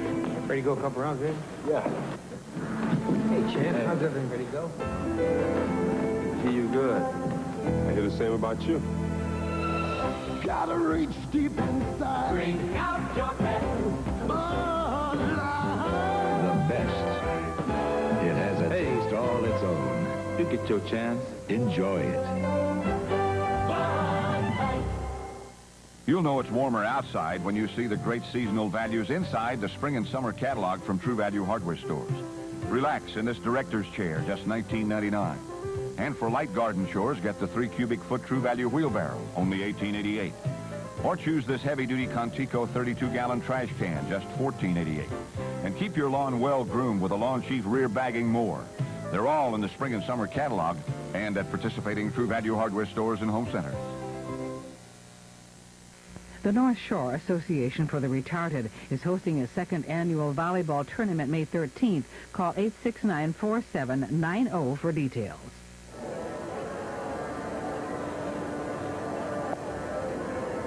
The sky's over Wrigley in Chicago as the Cubs lead the Giants 8-5, trying to make it 2 in a row in this series and 4 out of 4 from the Giants this year. And let's check in on Mr. Stone and what Minton's been doing. Greg Minton on the year, 1-1, 403 earned run average, making his 13th appearance. He's finished 6 of those. He's got 1 save to his credit. 22 1/3 innings, 23 hits, 10 bases on balls, and 10 strikeouts. He's been touched for 2 long ones, and last year, Minton saved 22 ball games, which was tops on the Giants staff. He'll be looking at the top of the Cubs lineup, trying to preserve that 3-run deficit for the Giants to let them get back in the ball game as Dickie Knowles continues to throw. So perhaps that is going to be all for Rick Russell, and Knowles will come on to pitch the top of the 7th. One of those 2 homers that he's given up, and he doesn't throw them very often. Sandberg touched him for 1 at Candlestick. The paid attendance, 4,600. His first pitch to Denier is fouled up to the right side, out of play. The Total in the house, 4,861. 48-61 in the house total. So the cold wind kept it down here again today, and they had trouble with the weatherman again in Pittsburgh. Padres and Pirates have already been called. Bob Denier is 2 for 3 today, stolen base and scored twice. Well, he's doing his job as a leadoff hitter. And this is the 3rd time he's led off today. He batted twice in that 3rd inning when the Cubs put a 7 up on the board. Got him up to 308 for the year. He and Sandberg both over 300 now. 1 ball, 1 strike.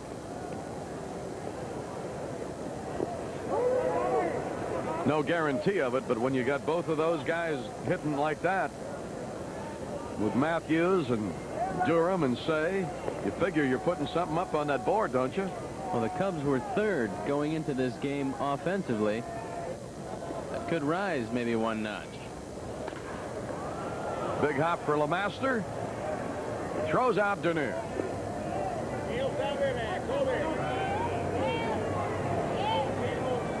Sandberg will be stepping in. 1 out in the Cubs 6th. He's raised his average 10 points today with a 2 for 3 effort. There you take a look at the stats of Rhino. He just keeps getting better every year. He's up to 318. Single and a double with a strikeout in between. Oakland and Seattle 1-1. They've played 3 innings at Oakland. Ryan Sandberg. Nobody on in front of him. 1 away. Cubs are leading in an 8-5 game. They got 7 big ones in the 3rd. 2 balls, no strikes. Greg Minton. Minton is 6'2", 190 pounds, out of Lubbock, Texas, and he throws a very hard sinker. I believe at one time he went over 2 years without giving up a home run. Right.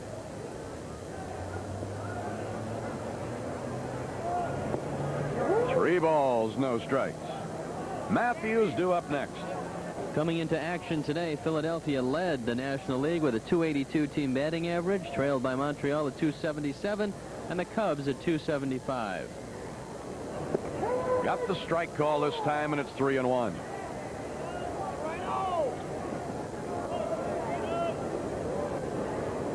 Some of the fly balls that have been played here today, nobody's made any miscues, but you've seen some uncertainty out there because even though the wind's blowing out, it's swirling down on the playing field. That's a strike. 3-2.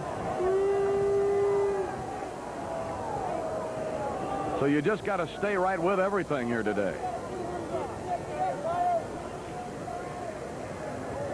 All right, let's see how he handles the payoff.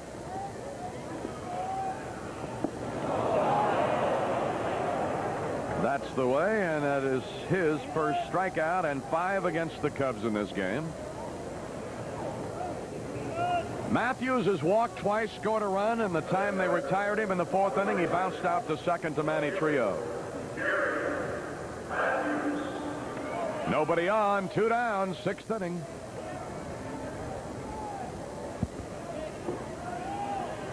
Cubs led by 5 at one time. At the moment, they're leading by 3.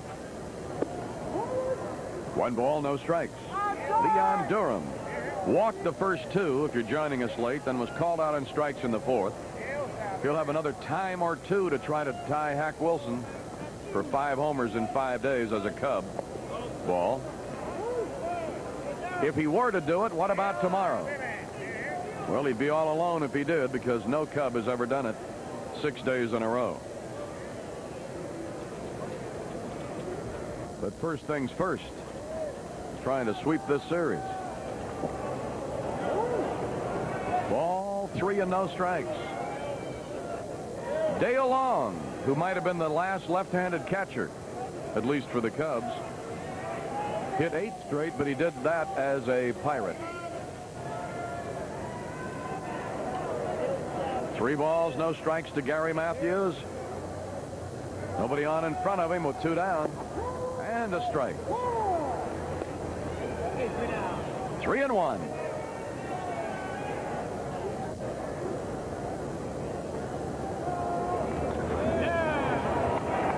Cubs are gliding behind the bag. Let's go in a hurry. And it's 3 up and 3 down in the Cubs' 6th. We have played through 6 innings.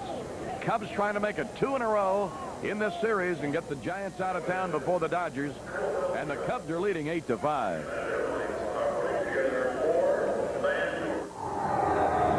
This is a stress test. Rick Mears and the Penske Indy car have to run at speeds of over 200 miles per hour for up to 500 miles. The engine must hit over 10,000 RPM. This is a stress test, and it is no picnic for a motor oil. This is where Pennzoil's quality and high technology are tested to the limit. And this is why you want Pennzoil protection in your car. Pennzoil, high technology and quality. Ask for it. What's on the horizon for TV? More than 100 broadcast and cable channels. That's why Zenith invented the Smart Set. The only set smart enough to give you 178 channel capability now. Smart enough to let you access more channels through Zenith's most advanced Space Command remote control. The Smart Set lets you tune in the future without leaving your chair. Advanced System 3, the Smart Set, exclusively Zenith. All-Star Week on the Jeffersons continues tonight with Lou Gossett. Hello, Louise. George's old Navy buddy comes to town. Really is good to see you again, George. With his eye on Louise. And remember, Wendell, as long as you're here, help yourself to anything you see. Lou Gossett puts the moves on Louise.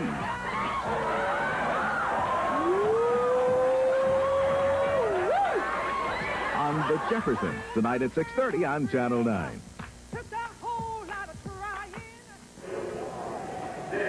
Harry Carey and Steve Stone as we go into the top of the 7th, and Dickie Knowles takes over from Rick Russell. There you take a look at the stats on Knowles, making his 8th appearance. 0-1, 554. Had a good outing last time out. Here's Chili Davis. Hey, look. Are they sound asleep? They're just so cold. Boy, it is a tough day. Pitch to Chili Davis, a little bit low and inside. The count evens up. A ball and a strike. Let's hope the weatherman with the Dodgers coming to town tomorrow will cooperate. The last time Knowles threw, he pitched 4 innings against San Diego. Gave up 1 run on 2 hits. Was very impressive. Now the pitch, Chili Davis, base hit, center field. Davis gets his 2nd hit. A line single to center. The Cubs lead only by 3. They got 7 runs in the 2nd inning yesterday. Once led 10-0. Wound up winning 10-7. Today they got 7 runs in the 3rd. Once led 8-3 after trailing 3-1. And now are holding on with a 3-run lead. Here is Manny Trio. Rick Russell allowed 8 hits and 5 runs during the 6 innings he worked. Here's a pitch swung and a miss. And I thought, for not having been in any more games than he's been in all spring long, that he looked rather good. We're going to have to see him throw about 3 times back-to-back, Harry, to really evaluate if he can help us during the course of this year. I'd like to see him get a chance. He didn't have his usual control today. But if he gets a chance to work, that arm will build itself up. His breaking pitches will be a little sharper. His control will be a little more pinpoint. And then you can really make that evaluation. Now the pitch, here it is. And it's a breaking ball outside. 2 balls and a strike. Boy, the wind gusting. At least 17 miles an hour. It's Senior Citizens Day here today. 2 balls and a strike. Now the pitch, here it is. And it's a little bit low. Ball 3.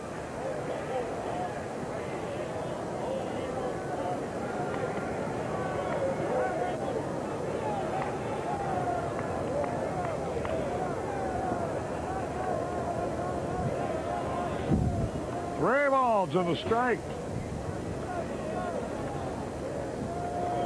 There goes the runner. Perfect hit and run through Sharp. Into left field, runners at 1st and 3rd. Boy, that was masterfully done by Manny Trio, who is just that at it. He picked his spot and he drilled it through short. It was masterfully done because usually Sandberg's been covering. This time Boa covered. And just as if Manny Trio knew the defensive alignment of the Cubs, he went right to the vacated spot, bouncing a single through the left side. So Dickie Knowles is in trouble. Here's Al Oliver. First pitch in there for a strike call. Oliver now represents the tying run at the plate.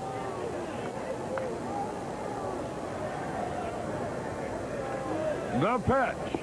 Swung, and he foul tipped it. And he's in the hole 0-2, and boy, he was going for the downs on that.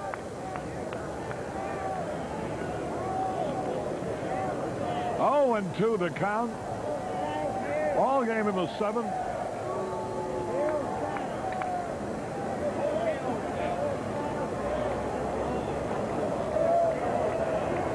The sun is trying to come out. The pitch. A little bit low. Boy, don't make too good a pitch of this guy. This game will be tied in a hurry.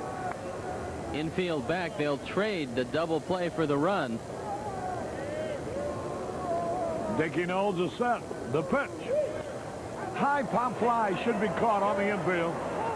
Larry Bow under the ball, and he has it. Oh, that's a big out.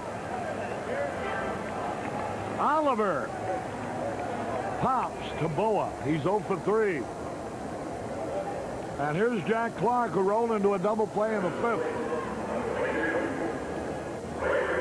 Clark, their leading clutch hitter in game-winning hits. 5 homers this year, 19 RBIs, batting .356. But if you can get him to hit the ball on the ground, you have a shot at the double play. The book on Clark is if you're going to come inside, come way in off the plate. Otherwise, stay away from him. You cannot make a mistake inside. He's too strong. There's a pitch a little bit low. Gene Richards on deck. 1 ball, no strikes. Runners at first and third, 1 away. Dickie Knowles is set. The pitch. Low and outside, ball 2. 2 balls, no strikes. He's grounded into 5 double plays this year. Not very fleet of foot. He also hits the ball pretty hard, so if he does keep it on the ground, he's a good bet for 2. Now the delivery. Base hit up the middle. A run is in. Here's a runner going to third, no play. The throw goes into second base. Clark drives in the run. His 20th RBI of the year. This one just barely gets out of the reach of Larry Boa. Hits it pretty hard, and there you see the ball bounds into center field. On the play, Chili Davis scores. Manny Trio pulls into third, leaving runners still on the corners, and Jim Fry is coming out. There's nobody in the pen, so he just wants to have a word and calm Dickie Knowles down a little bit. 3 singles here.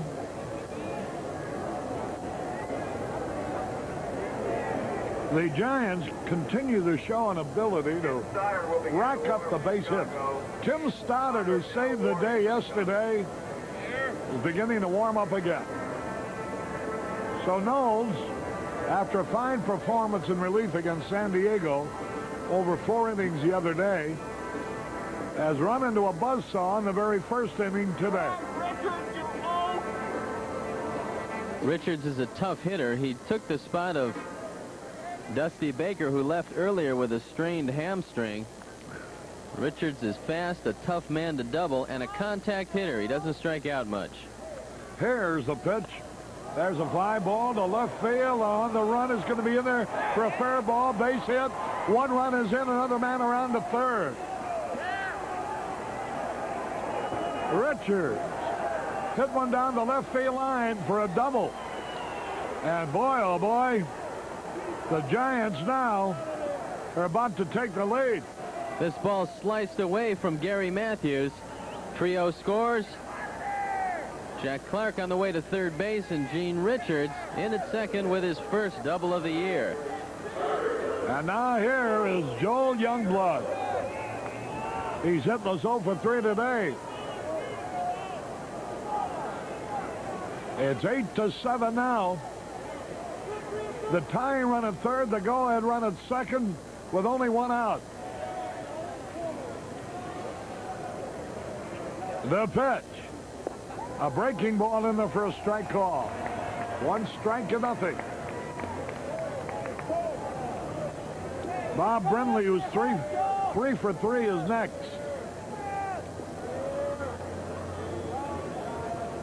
Dickie Knowles' pitch.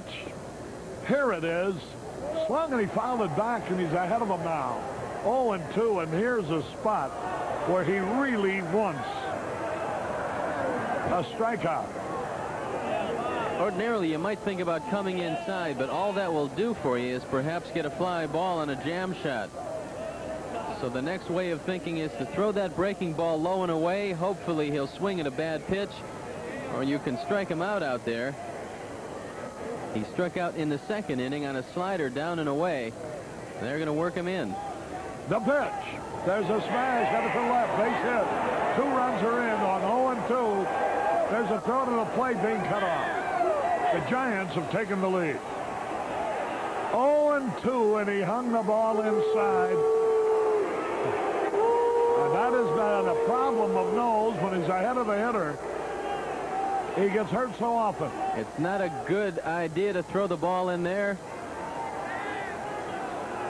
He fisted it out into left field for 2 RBIs, and for Joel Youngblood, RBIs 13 and 14 on the year. That's going to be it for Dickie Knowles, who has surrendered 4 thus far and is responsible for Youngblood.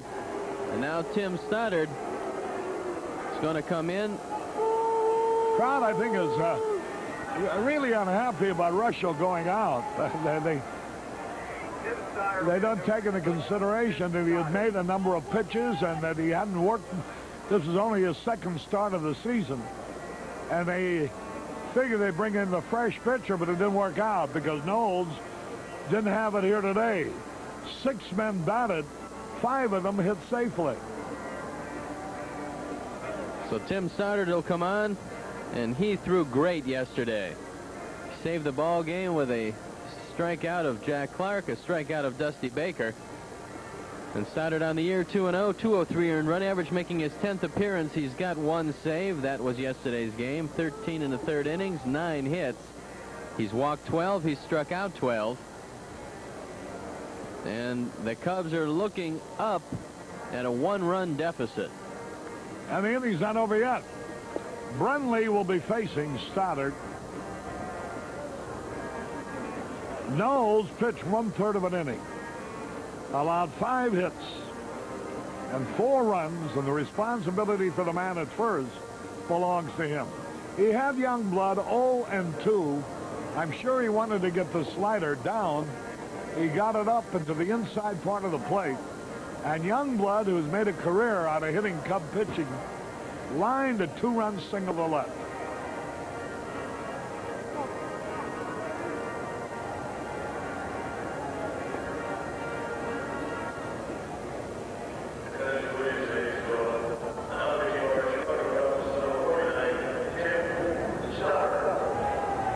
Well, the Cubs held on to win 10-7 yesterday. Scored 7 1/3 today for an 8-3 lead. At the end of 6, led 8-5, and now find themselves trailing 9-8. Don't go away, folks. The wind is still blowing. We're in the top of the 7th, and here's Brindley with 3 out of 3. Yesterday, 30 hits and 17 runs. Today, 24 hits and 15 runs. You can't give the wind all the credit for that. I think you have to also give a little discredit to the pitching on the part of both clubs. Here's a slider in there for a strike call. 1 strike and nothing.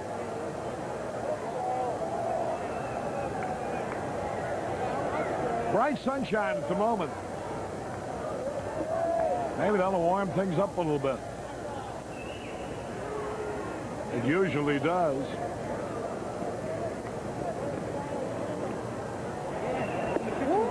Fastball is high to even the count. Brindley had 2 singles and a homer off of Rick Russell. Russell allowed 8 hits, 5 runs, and left the game at the end of 6 with an 8-5 lead. That has vanished now, and it's the Giants who are in front, and they have one of the better relief pitchers in the game going for them in Greg Minton.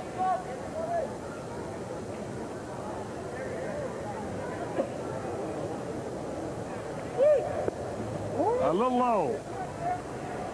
2 balls and a strike. Brindley handles the bat well. This is a good situation for a hit and run. Youngblood's only got 1 stolen base on the year, so he doesn't look to be too much of a threat in that department. But Brindley took a long look down at Danny Ozark. Let's see if something is on.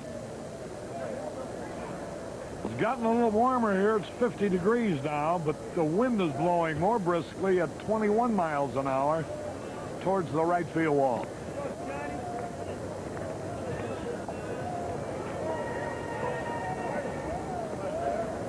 There goes the runner. Swung on, hit and run, high fly ball.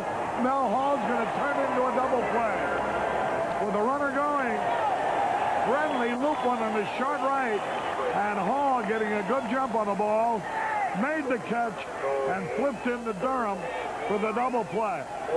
4 runs, 5 hits, no errors, and nobody left. We go into the bottom of the 7th. The score: Giants 9, Cubs 8.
Announces great news.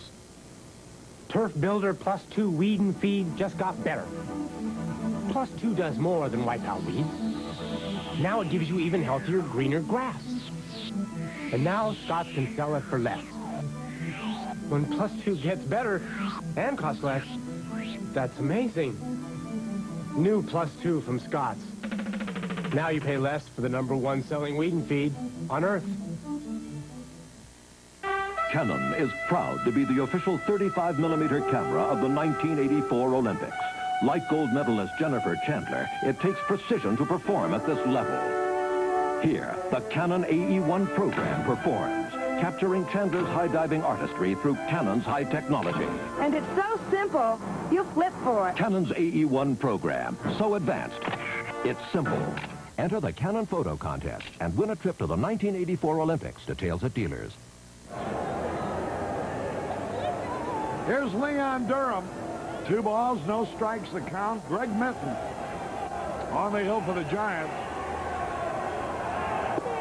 Ball is high, ball 3. Cubs are trailing now by a run in the bottom of the 7th. They may turn the bull loose on a 3-0 fastball. Ball 4. He walked him the 3rd time today that Durham has walked. And here's Ron Say, who hit the grand slam in the 3rd.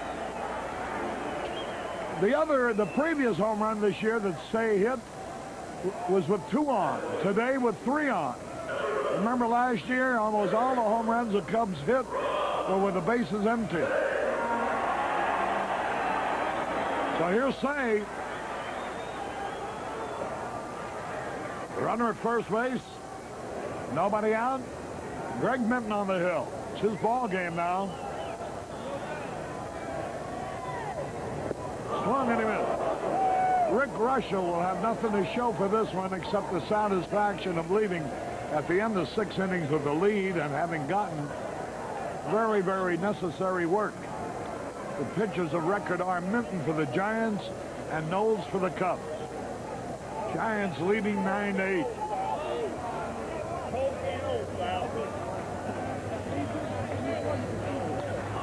Fouled and out of play. Minton got away with a pitch that time. The end of 5, Seattle 1, Oakland 1.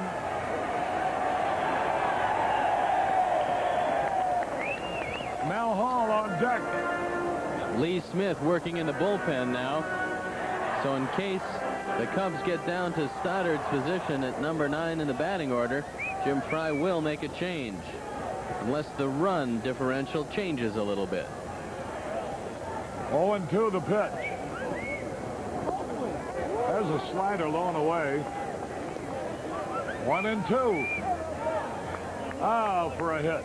Look at that right field corner. You figure Say will be pulling. He hit one in the center field stands for his home run. With the bases loaded. Ground ball up the middle of the base hit. Here's Durham around second.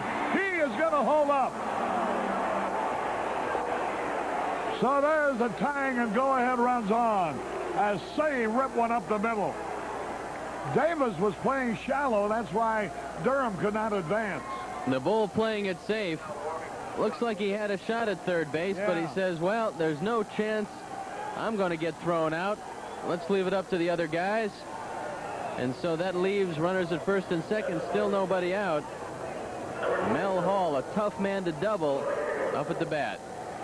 Mel Hall doubled in the 5th. He's 1 out of 2 today. Comes up with runners on at first and second. They don't know whether he's going to bunt or hit away. They're playing him shallow at first and third in case he bunts. There's a pitch outside, ball 1. I got to believe that Jim Frey is going to let him swing away. He's looking down at Don Zimmer right now. But thinking about Frey, the wind is still blowing out. It's still a day that you score a lot of runs. Maybe we can get 3 with 1 swing of the bat. The base runner's also taking a look at Don Zimmer. Now ready is Minton.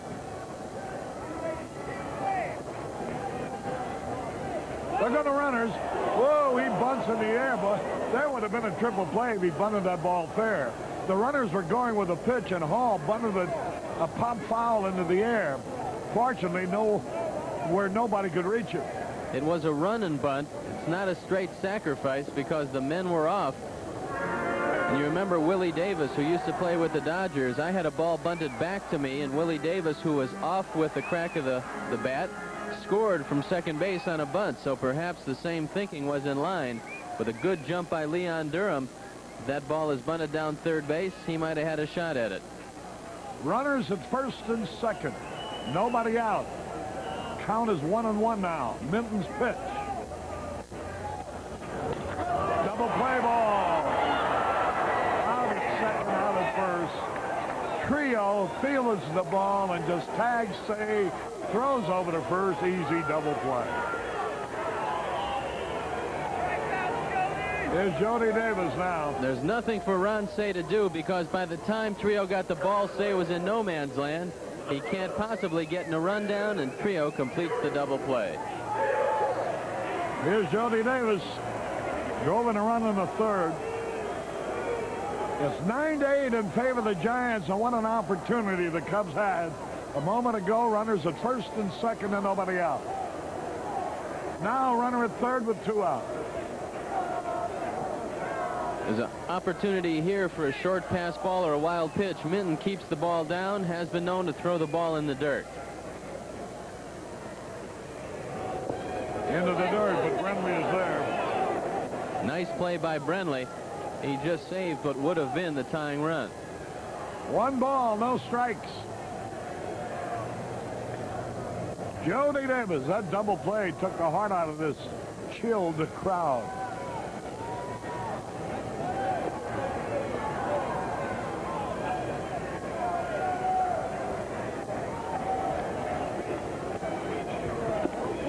Ball is outside, ball 2. Minton would rather face Larry Boa. He realizes that Jody is paid to knock in the big runs. Jody with 18 RBIs. So Minton is going to be very careful. I don't look for him to throw Jody a good hittable strike. 2 balls, no strikes, a good. Swung, and he missed.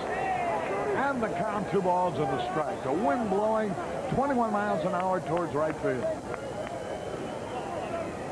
There's a young lady and a young gentleman atop the roof watching the game. There's the tying run, Leon Durham. Ball 3 is low.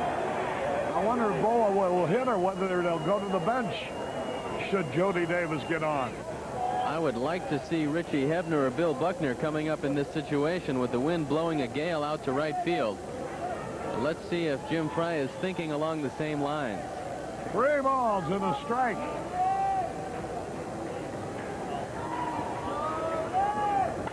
There's a shot. The game is tied. Base hit.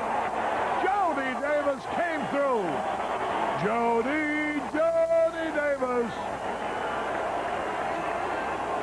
RBI number 2 for the day.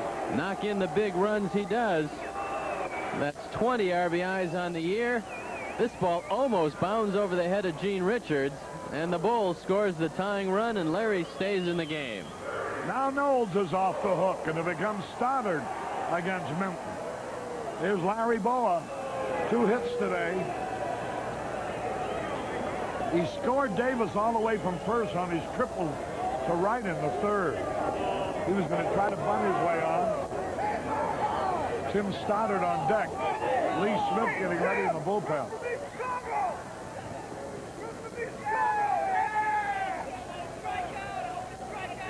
There you see Smitty.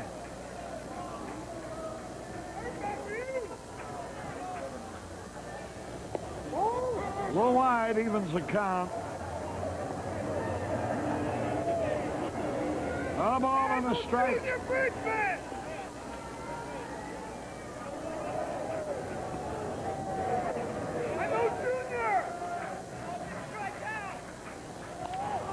Right back to the pitcher, a line drive.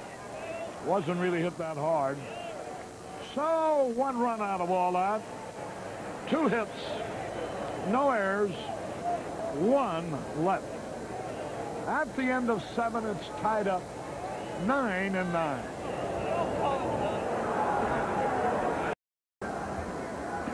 Harry Carey back at Wrigley Field. Remember Saturday, May the 19th. The Cubs will be playing Houston here, and it'll be Cubs Cap Day. Every fan entering the park that day will receive a Cubs cap. So make your plans now. That's Saturday, May the 19th, and the following day, Sunday, May the 20th, will be Toiletry Kit Day. The toiletry kit is a perfect complement for all of your summertime travel needs.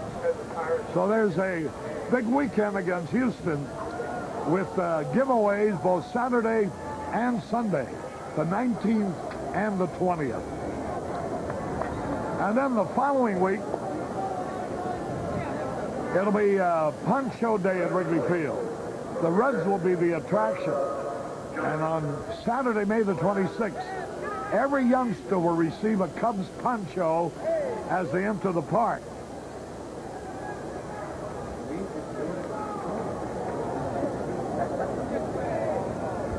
Here we go into the 8th inning. Johnny LeMaster, 2 out of 3 with 2 RBIs, will lead it off. Stoddard. Gary Lavelle getting ready in their bullpen. One of the best left-handed relief men in the business. Ball is high. 2 balls, no strikes.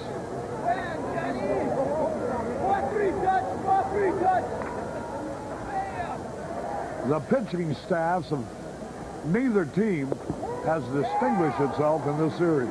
It's been a tough series for the earned run averages, and the Giants, who had a sub 2-point earned run average for the previous 11 games, given up a bundle here, as have the Cubs. Here's a bouncing ball that's going to go for a hit in the short left field. LeMaster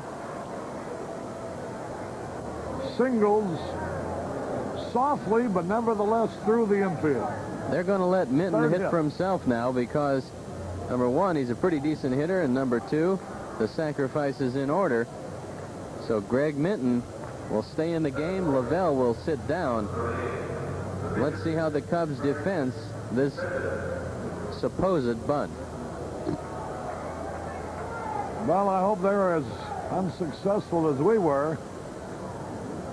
And Mel Hall failing to bunt, then grounded into a double play. There goes the runner. There's a play there. Going to get him. He's out trying to steal. Minton, they tried to run and bunt too. Minton missed the pitch. And Jody Davis's perfect throw got LeMaster. Jody's thrown out well over 55% of the men he has tried to steal, and this is a big, big out right here. Look at the forearm that LeMaster tries to throw into the glove of Larry Boa to knock the ball out. It doesn't work. He's out. Stoddard dodges a bullet. So there's one out now, nobody on. Foul tipped. Strike two. He started the swing, tried to check.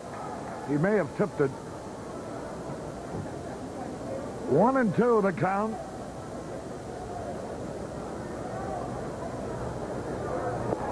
Strike three call. 2 men are gone. Here's Chili Davis coming up. They're watching us out in Covina, California. And boy, they know how to hurt a guy. They tell us it's 102 degrees in Covina right now.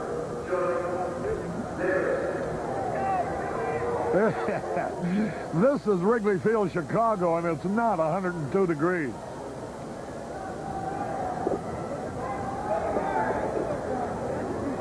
Here's Chili Davis, high, pop fly. Should be caught. Mel Hall is there. Now he loses the ball for a moment, but now he grabs it. Staggered under it, but caught it. And it's no runs, 1 hit. No errors, nobody left. We go into the bottom of the 8th, tied up 9-9. There was ease in Casey's manner as he stepped into his place. Believe it or not, there's finally joy in Mudville. Introducing the 1984 Toyota Tercel. There was pride in Casey's bearing and a smile on Casey's face. This front-wheel drive Tercel will get you where you're going with more room inside than any other subcompact. The new Toyota Tercel, Toyota's lowest priced car. And finally, there is joy in Mudville. Sally Bell dreams of being the best at whatever she does, so she practices hard every day. Someday her dream might come true. And when it does, McDonald's will be there, because we help sponsor sports from gymnastic teams to the Olympics for one reason. We believe these dreams not only make better athletes, they make better kids. See America's Olympic hopefuls this weekend in McDonald's USGF Gymnastics Championships of the USA at Northwestern's McGaw Hall. Dial tickets for information. We go into the bottom of the 8th. There you see it all. 18 runs, evenly divided, 25 hits. The Giants having 14 of them, and only 1 error in this wild ball game. You're watching exciting Chicago Cubs baseball through WGN Channel 9 Chicago, America's #1 sports station. Richie Hebner is going to be the pinch hitter. They're watching at Sigma Nu Fraternity House at LSU in Baton Rouge. Hebner is 3 for 5 as a pinch hitter. There you look at those stats. 1 RBI. Good day to the long ball. The pitch by Minton is a little high. 1 ball, no strikes. 9-9 tie. Bottom of the 8th. Wide ball 2. There's a dilemma for the pitcher, Greg Minton. He's a sinker ball pitcher, but Hebner is a great low fastball hitter. When a sinker ball pitcher tries to keep the ball up on purpose, he has trouble maintaining that control.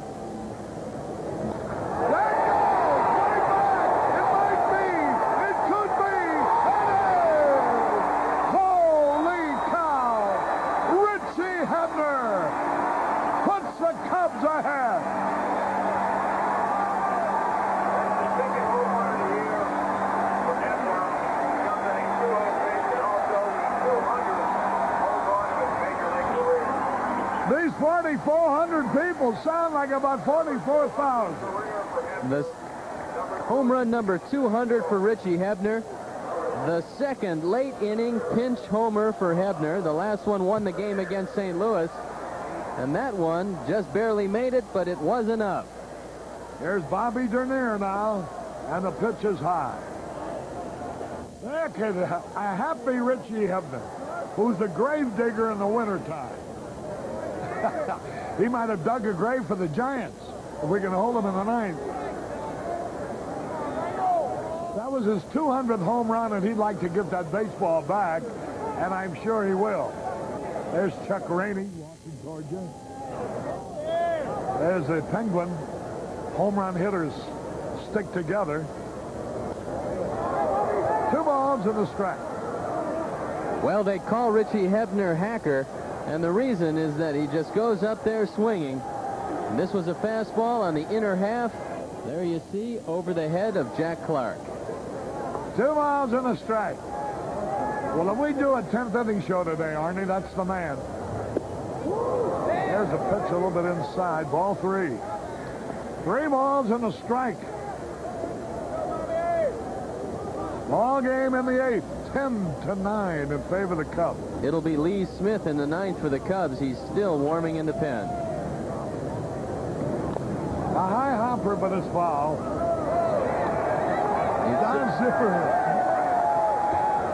You'd certainly like to put a couple more on the board here. There's no lead that's safe. We have proven that conclusively over the 2 games. The only thing that has stopped the game is they've run out of at-bats. Stoddard got his first save yesterday. He could get his 3rd victory today. Ball 4, he walked him. And Bobby Dernier, for the 3rd time today, has reached base.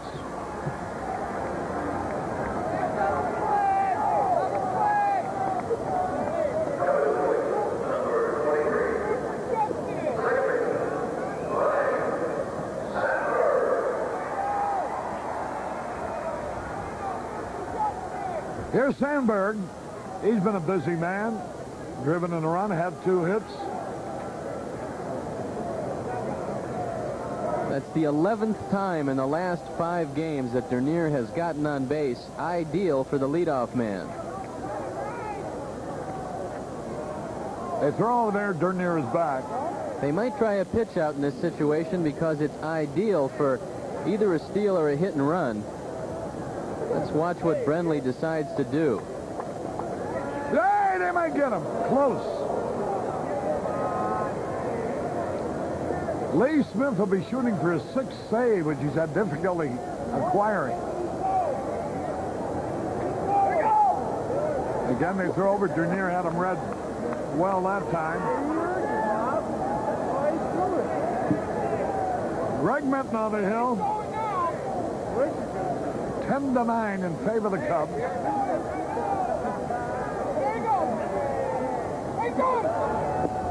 Into the dirt. He's shorting up the bunt. Brenly's done a nice job today handling the pitchers. Blocked a lot of pitches in the dirt. Minton throws the ball down there quite a bit. Watch Dernier. He might go. Oh, pitch out. They thought he was going to go, too. Ball 2. 2 balls, no strikes. Dernier stole 2nd in the 3rd.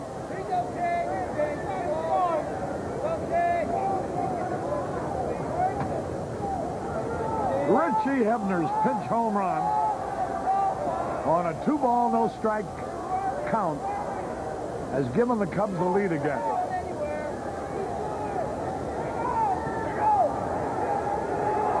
Dernier is back.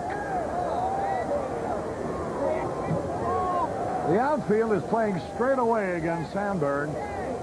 2 balls, no strikes to count. They throw over there, he's back.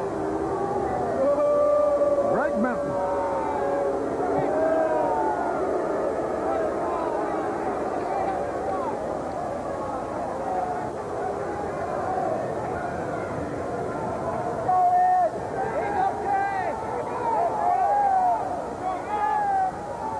There goes the runner. Swung and he missed the peg. He's in there with a stolen base. Sandberg swung at ball 3, but he did so to help protect the runner all he possibly could. The second stolen base of the day for Dernier. A difficult ball for Brenly to throw. All he tries to do is get the ball away as quickly as possible, but it's not quick enough. The 8th stolen base for Dernier, and you see the straight line he takes right at the bag, easily in at second base. So now there's a man in scoring position with nobody out.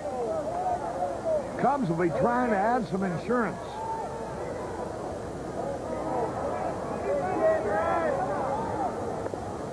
He bunts but foul. 2 balls, 2 strikes. Sandberg has raised his average to .315. You'll see the 2 best second basemen in the National League against each other tomorrow. Steve Sachs for the Dodgers.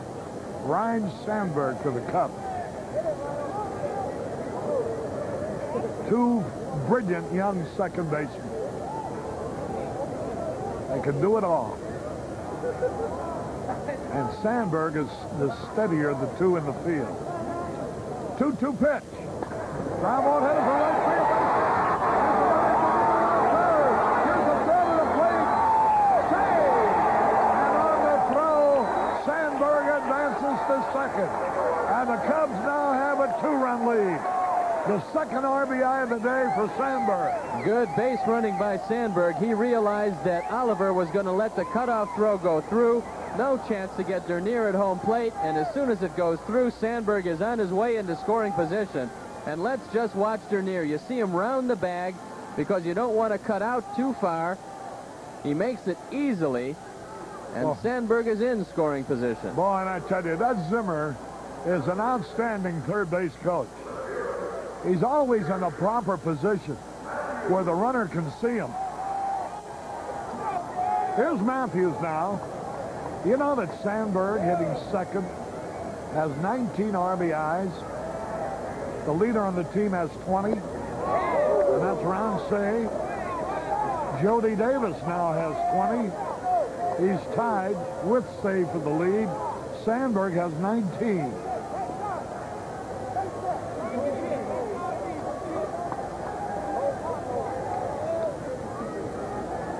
Gary Matthews.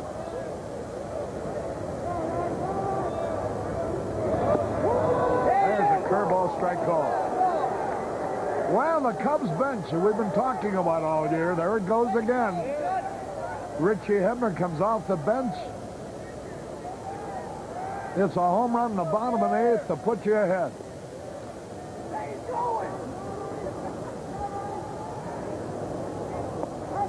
A little bit low outside.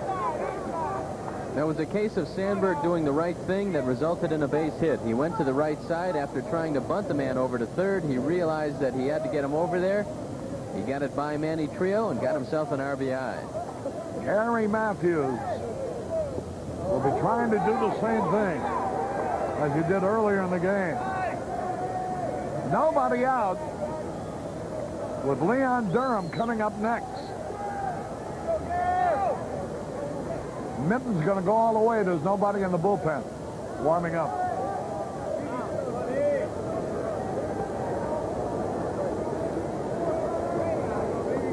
There's a strike, a curveball, and he's out on strike. One away, here's Durham, who's had 3 bases on balls today. And if he's to extend that home run hitting streak to 5 games in a row, it's got to be here.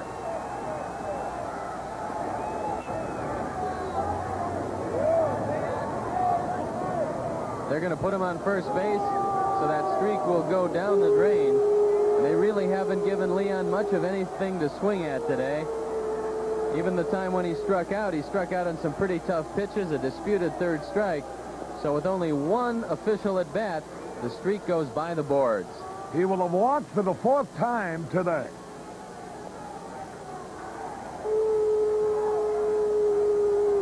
And the Giants are making sure that he doesn't hit a home run today.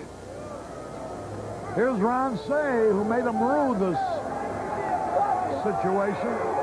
When they walked Durham filling the bases in the 3rd, that's when he hit the grand slam.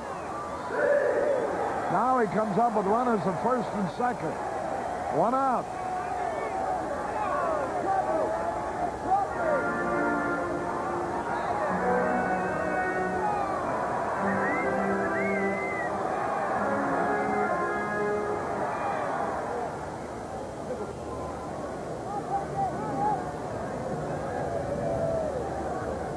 Say has had 2 out of 4 today. The grand slam, of course, being the big blow. There's a smash to the shortstop. It'll be a double play. And the inning is over. 6-4-3, hit the ball hard. But right at Lemaster, who via Trio and Oliver completed the double play. It is 2 runs, 2 hits, no errors, 1 left. We go now into the top of the 9th with the score, Cubs 11, Giants 9. This Bud's for everyone who keeps things rolling in the mighty Mississippi. Breakaway bars, please respond. Get him. We're right below here, all the way out. I'll come around on the port side and bumper there.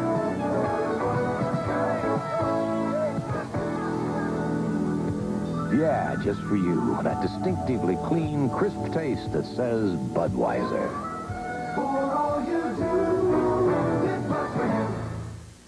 Popcorn, snacks, drinks. Okay.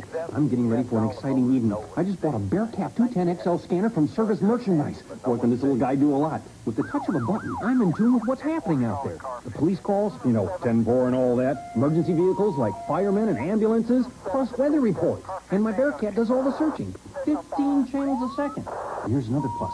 Service Merchandise has the 210 XL on sale for $199.97. 10-4. Headquarters calling car 50. Harry Carey and Steve Stone were at Wrigley Field. We go into the top of the 9th.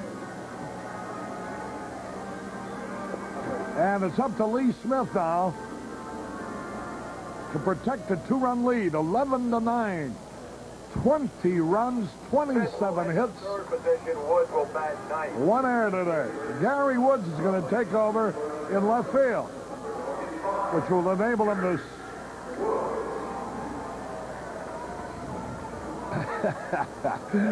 that guy came prepared for Covina, California with that shirt. The last time we saw Lee Smith was the middle game of the San Diego series. He didn't fare very well. 2 1/3 innings, 3 runs on 4 hits. It was a tough outing for the big guy. And on the season, Lee Smith 2-2, 442 earned run average, making his 14th appearance. He leads the club with 5 saves, 18 1/3 innings, 21 hits, 12 bases on balls, and 14 strikeouts. And Lee has finished 11 of those 13 previous games. He'd like to finish this one, get out of all this offensive thrills. Well, he's going to have to earn it because they have all the good hitters coming up. Trio, Oliver, and Clark. Starts off with a fastball strike. Bright sunshine at the moment. Maybe winter will end today. Here's a pitch low. A ball and a strike. Seattle has taken the lead at Oakland 2-1 in the 7th. And the only other game underway, Manny Trio takes high. Trio homered and singles so far, 2 out of 4. Still a fine second baseman.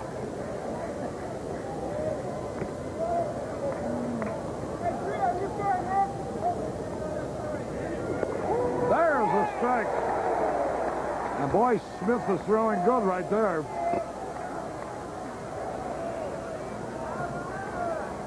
Manny Trio has been in the major league since 1973. He'll be 34 in December, born on Christmas Day. 2-2 pitch. High fly ball should be caught. Gary Woods is calling for it. Now Bobby Dernier. Dernier takes it. 1 out. And here's Al Oliver. Here's a threat. He's 0 for 3 today. Jack Clark on deck.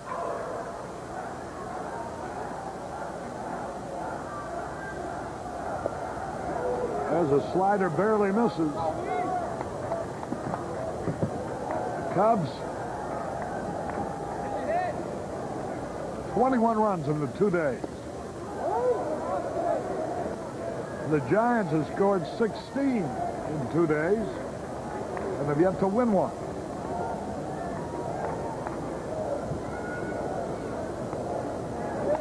Ground ball should get him. Larry Boa in time. 2 out. One more and it'll be over. But here's Jack Clark.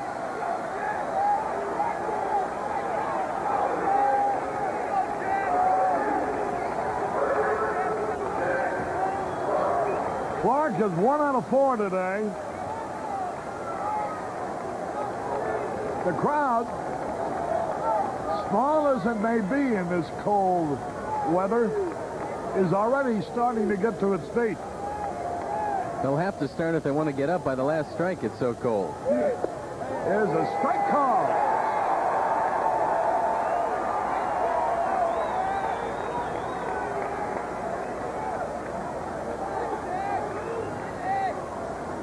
The sun, having served its penance, is now being permitted to come out from behind the cloud. High drive, right field, look out, near the wall, might be out of here. And it is a home run over the right field wall. Jack Clark makes it 11-10. That's why the out of Oliver was so important, because Clark has this potential. His 6th home run, his 21st RBI of the year. Boy, and he goes to the opposite field with this one. And this shows you how strong he is, one, and how hard the wind is blowing, because this is a fly ball that just gets blown out of the park. There's Gene Richard. He drove in a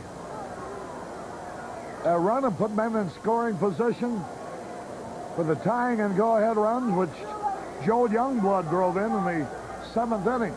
So let's get it over with right here. The pitch. Fastball high. 11-10 is the score in favor of the Cubs.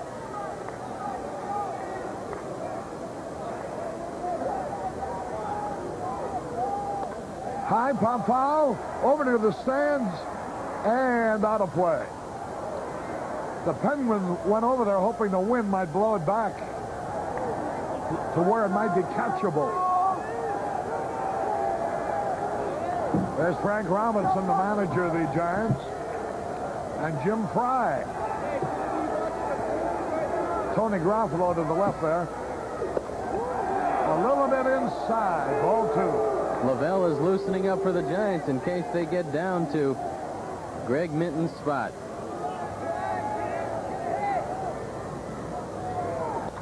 Ground ball headed for right field, base hit.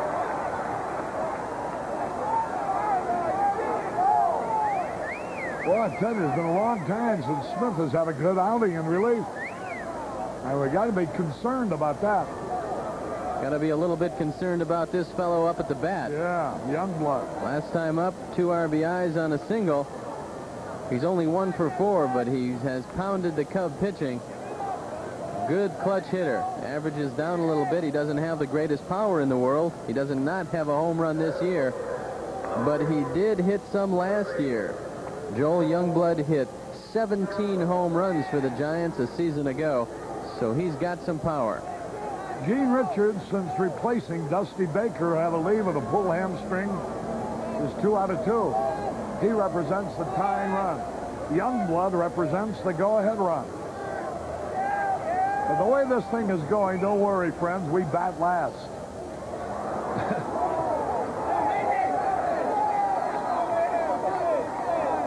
If you're in the outfield, you're thinking about just playing deep, making sure that Richards doesn't score.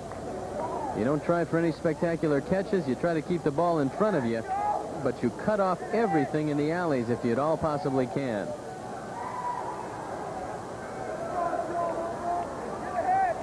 Youngblood from Houston, Texas. It's a little high. His parents watch the games all the time down there. I know he wants to be remembered to them. A ball and a strike. 2 out, 1 on. Cubs leading by 1.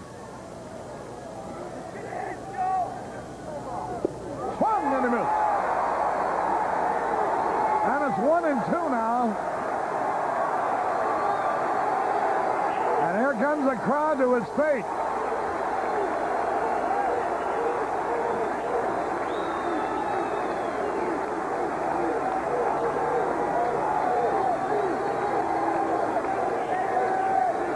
Everything. There goes the runner. There's a peg. Save. Jody Davis got the ball away quickly and beautifully. But Richards had a good lead. Lee just forgot about Richards at first base. He takes advantage and gets in just under the tag. And Jody makes a great throw, but there's no chance to gun him down.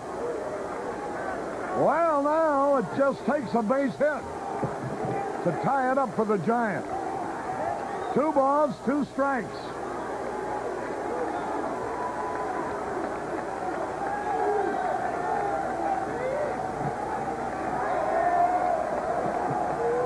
Here it is. High pop fly. Right field. Oh, Mel Hall misjudges it. It goes over his head. The game is tied. A triple for Youngblood. Holy cow.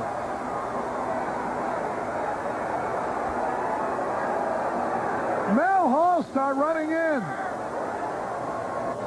Well, watch it again. He's been out there all day, and he realizes the wind is blowing a gale, and he took 3 steps in. There you see him trying to drift in, and by the time he makes that mistake, the ball hits off the warning track. That was the last out of the game. It turns into a triple. The tying run scores, and Youngblood winds up at third base.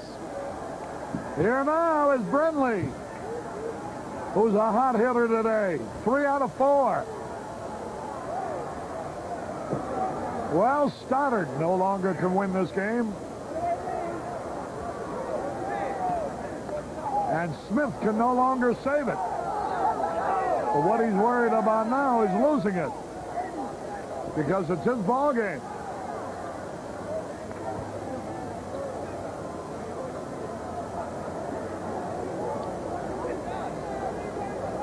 Oh, and 1. Into the dirt. A great save in there by Jody Davis. I don't know what biorhythms are, but they certainly weren't. This is not Mel Hall's day.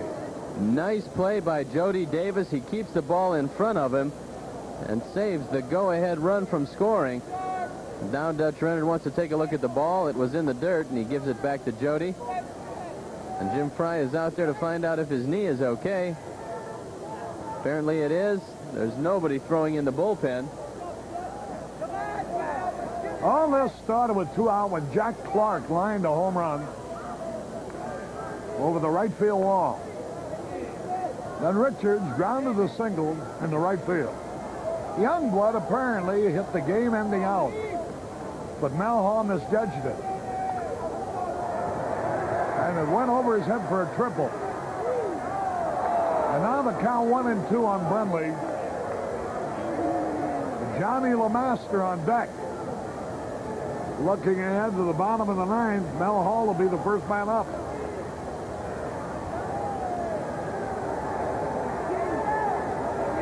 One-two pitch. Struck! him out.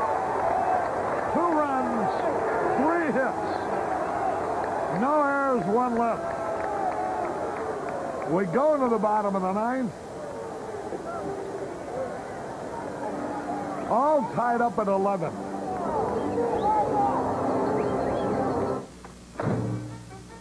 Compare Toyota trucks with any small truck. Nobody else has 2-wheel drive sport trucks with electronic fuel injection. Not Chevy S10, not Ford Ranger, not Datsun. Toyota's 4x4s have more running ground clearance than S10, Ranger, and Datsun. And this Toyota 4x4 costs almost $600 less than Datsun's. Get more truck for your buck. See your Toyota dealer now. Compare quality, value, and price. It's Toyota, not the other guys. Come on, Dad. I didn't need college to know gas is gas. Not true, son. Gasolines are they're kind of like people. Take Nick there. He's very special. A unique blend of qualities gives him a spirit nobody else has. And 76 gasolines are blended to give them spirit. Thanks, Dad. I'll get it. Hey, Nick, I just learned how spirited our gasoline is. Yeah, kind of like people. Well, take Murph there. He's very special. Fill her up with spirit. Like 76 gasolines, they're blended to give them spirit. The spirit of 76. St. Boniface Church in Tinley Park will present an organ recital benefit May 13th. For more information, call 232-0133. Harry Carey back at Wrigley Field. It isn't a football game you're watching. It's just a football weather. 11-11, I know, sounds more like a football score. Here's Mel Hall. And Mel, here's the Wolves. Well, they could turn all that into cheers with one swing. He's had a tough day. He rolled into a double play with runners at first and second and nobody out in the 7th. But it doesn't take much if you can hit the ball in the air towards right field. Minton's pit. A low outside. Hall hitting .313. He's 1 out of 3 today.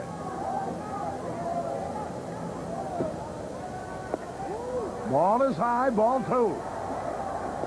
I'm a little bit surprised that Frank Robinson didn't flip-flop his order, put Lavelle in the game. Minton was having some problems last inning, and now Frank Robinson is coming out. I don't quite understand this strategy on the part of Robinson. He doesn't have anybody warmed up in the bullpen yet, but Lavelle. Well, Lavelle's been throwing, yeah, so he should be loose, but he let him start the inning, and there you look at Gary Lavelle. It would make sense to bring in Lavelle to face a left-hander, but if he makes a move to Lavelle, you've got Jody Davis coming up next, so it's been a strange, managed couple of games for Frank Robinson. From the looks of these scores, a part of everybody. Now the discussion between Greg Minton and Frank Robinson has ended. And Robinson now gets in a little discussion with the plate umpire, Dutch Rennert. And here's Mel Hall, who's had his own problem.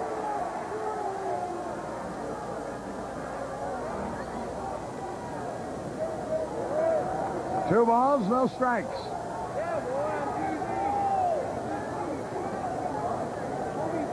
The outfield plays deep, of course. Oh, he swung at a bad pitch. 2 balls and a strike. Clark, the right fielder, playing very deep near the warning track.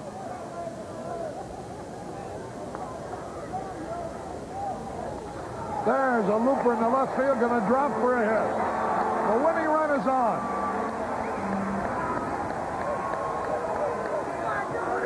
And Jody Davis coming up. Jody was driven in 2 runs today. With Larry Bow on deck. Lavelle continues to work in the bullpen. And the Giants infield is getting itself together as to what they want to do. There you take a look at Gary Lavelle. I know he's loose. He's been up about 4 times. Frank Robinson doesn't want to bring him in to face Davis. Mel Hall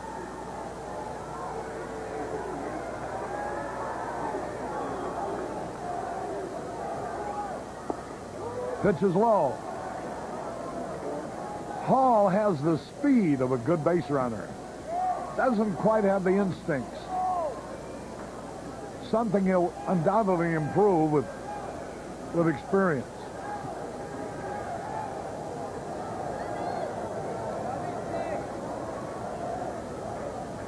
There goes the runner.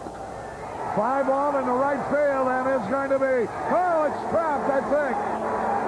It's trapped, and it's a base hit. And Mel Hall was caught. He didn't know what to do because they didn't give a quick signal.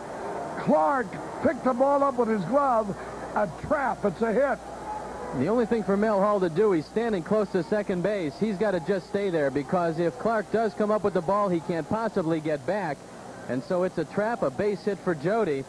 And let's watch it again. Clark makes a nice effort, comes in and keeps the ball in front of him. But that leaves two men on, and Harry, you're right about one thing. We do have the last at bat, and that comes in handy today. Well, that's the way the whole series has been going. Whoever hits last wins. I mean, it's just a great gross quantity of runs being scored. 10-7 yesterday, 11-11 today. And here's Larry Boa. And if I was Dernier, I'd start to be concerned about the game-winning hit because if Larry gets the bunt down, they'll walk the next guy, and it'll come to Bob Dernier at the top of the order. Minton ready. The ball is bunted nicely. The only play is third safe. Everybody is safe. Beautiful bunt by Larry Boa. The bases are loaded with nobody out. Watch this bunt. Mel Hall's speed comes in handy because he gets to third an eyelash before the ball. Umpire Lee Wire makes a safe call. A bad judgment play by Joel Youngblood, and now there's no place to put the pinch hitter. Watch it again. Mel Hall with great speed gets a good jump off second, and you can credit that to the play at third. Now Bill Buckner is going to come out to bat for Gary Woods. Gary Woods was flip-flopped, you know, with Lee Smith when he came into the ball game. So Buckner, a left-handed batter. And unless someone riveted Frank Robinson's pants to the bench, he's going to come out and take out Minton in favor of Lavelle as soon as Buckner is announced. They have to give Boa a hit on that bunt, don't they? I think they'll give him a fielder's choice. I don't think it'll be a base hit. He'll get a sacrifice. He couldn't have thrown him out at third. Oh, he could have thrown him out easily, yeah. Boy, the bunt was laid so beautifully down the third base line. All right, the bases are loaded, nobody out. Bill Buckner is being announced as the pinch hitter for Gary Woods. If they bring in Lavelle,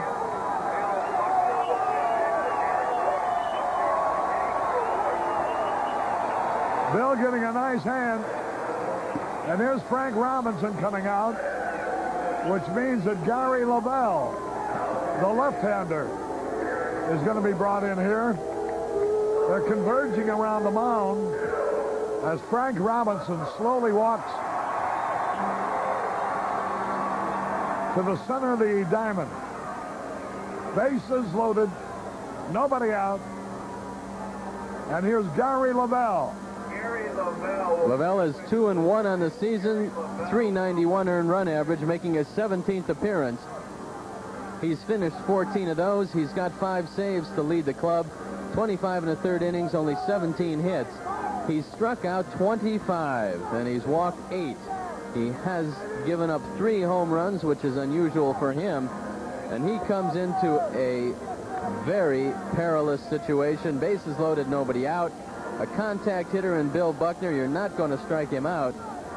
And so Lavelle has got to think of something.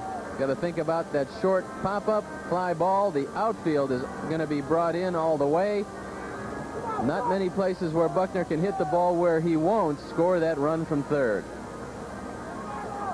You think a manager would have the guts to pinch hit Keith Moreland here for Bill Buckner? No, I don't.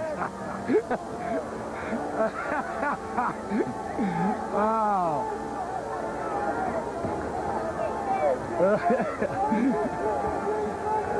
Bases loaded. Nobody out. What do you think has the best chance of hitting Lavelle? In this situation, I like Buckner's chances, Harry, because he's not going to strike out. He's going to make contact. He's going to hit the ball somewhere.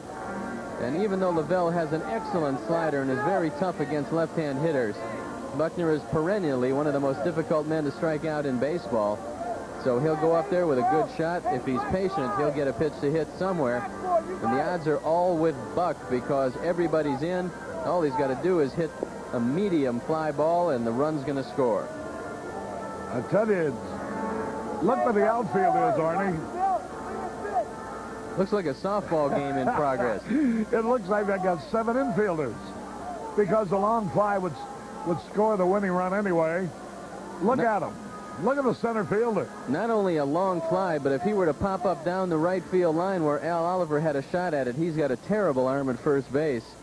They might want to send Mel Hall on Al Oliver's arm. There's Buckner now. Gary Lavelle trying to get out of a seemingly impossible situation. He has won 2 and saved 5 for the Giants so far this year. Buckner hitting .235 with no homers and 2 RBIs. There's the winning run, Mel Hall.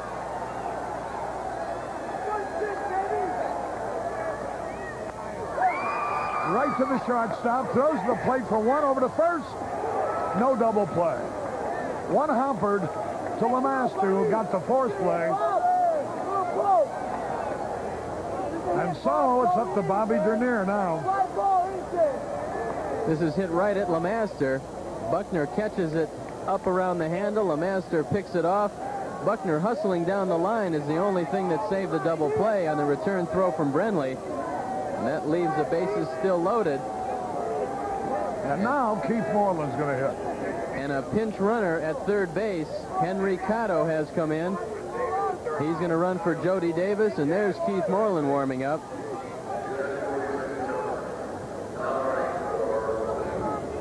Keith Moreland will be the pinch hitter. The wheels are really spinning. Now let's see, the outfield is still playing shallow. They have to. Hey, you know something? On a solid enough single to center field, you know that you could get a double play and the winning run when that's scored. Look where that Chili Davis is playing. If the ball's hit to him on 1 hop with a fellow like Moreland running, he could conceivably get a double play on it. Here's Moreland hitting .228. He's had 2 out of 5 in this series.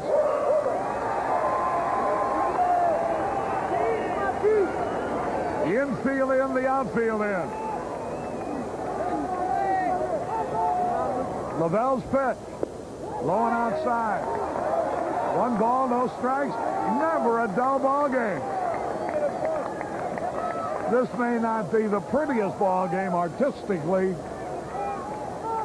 but for action, you can't beat it. 22 runs already. Ball 2. Kay Moreland won again the other day with a base on balls, forcing in the winning run. And he's got a chance to do it again. 2 balls, no strikes.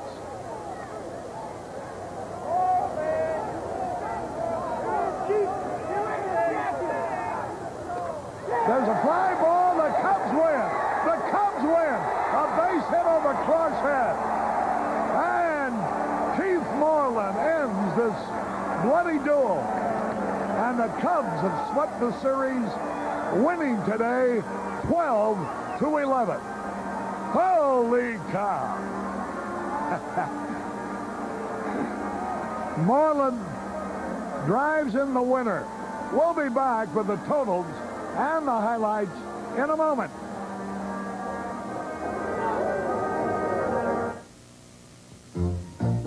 It's not just a race.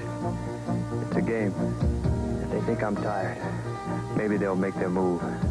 Bring out your best. Then I'll make mine. Bring out your best.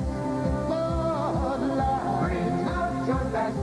Bud Light. The best has a taste all its own. Enjoy it. Bud Light. Make Mom's favorite recipes easier to prepare. Give her new cookware for Mother's Day from True Value hardware stores. Choose this versatile West Bend electric skillet featuring a Silverstone non-stick interior. For efficient microwave cooking, give her this Rubbermaid 8-piece cookware set that stacks to save space. And Mom can have 10 cups of delicious coffee ready in minutes with this Mr. Coffee automatic brewer. See all these practical Mother's Day gifts at participating True Value hardware stores.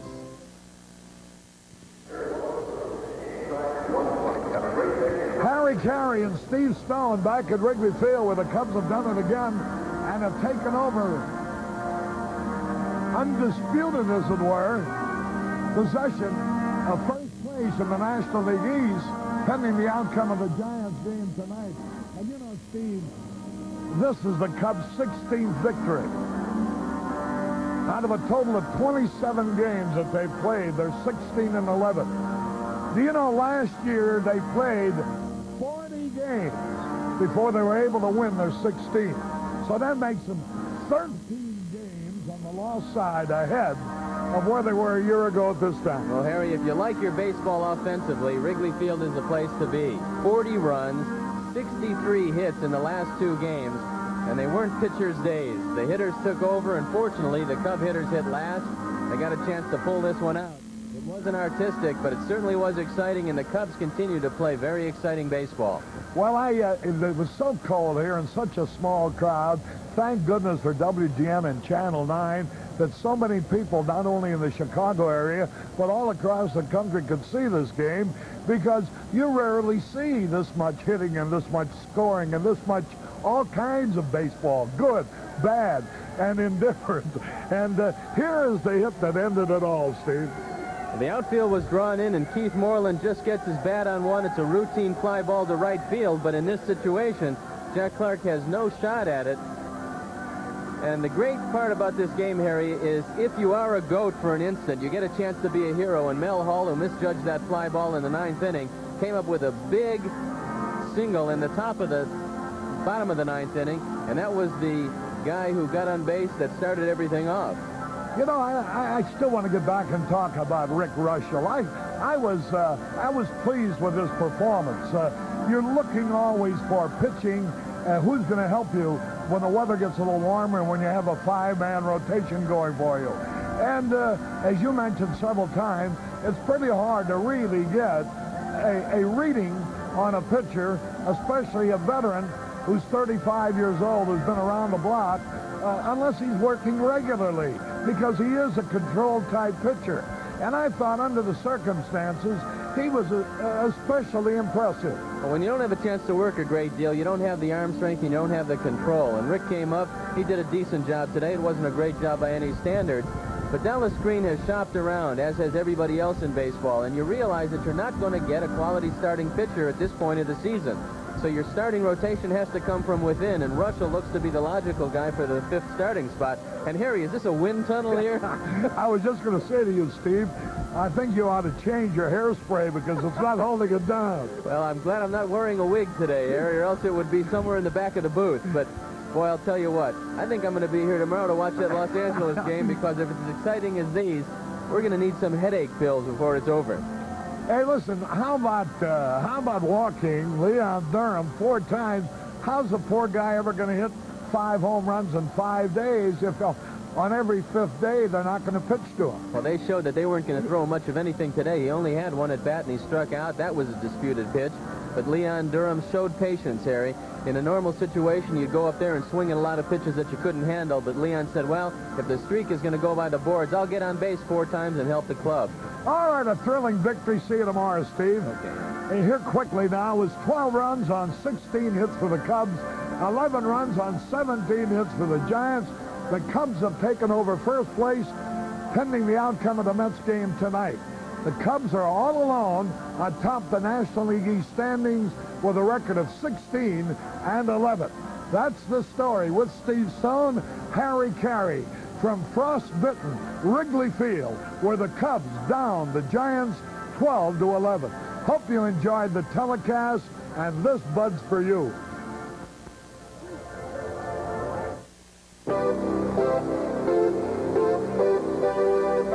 Our participating advertisers in Cubs baseball were Anheuser-Busch, St. Louis, Brewers of Michelob. Some things speak for themselves. Zenith and your local Zenith dealers. At Zenith, the quality goes in before the name goes on. United Airlines. You're not just flying, you're flying the friendly skies. Canon, the official 35mm camera of the 1984 Olympics. Union 76 and your neighborhood Union 76 dealers, who invite you to go with the spirit of 76. Toyota's exciting cars and trucks for 1984. Toyota invites you to see them at your local dealer. And by True Value. The more you've got to do, the more you need True Value hardware stores. We've got what it takes.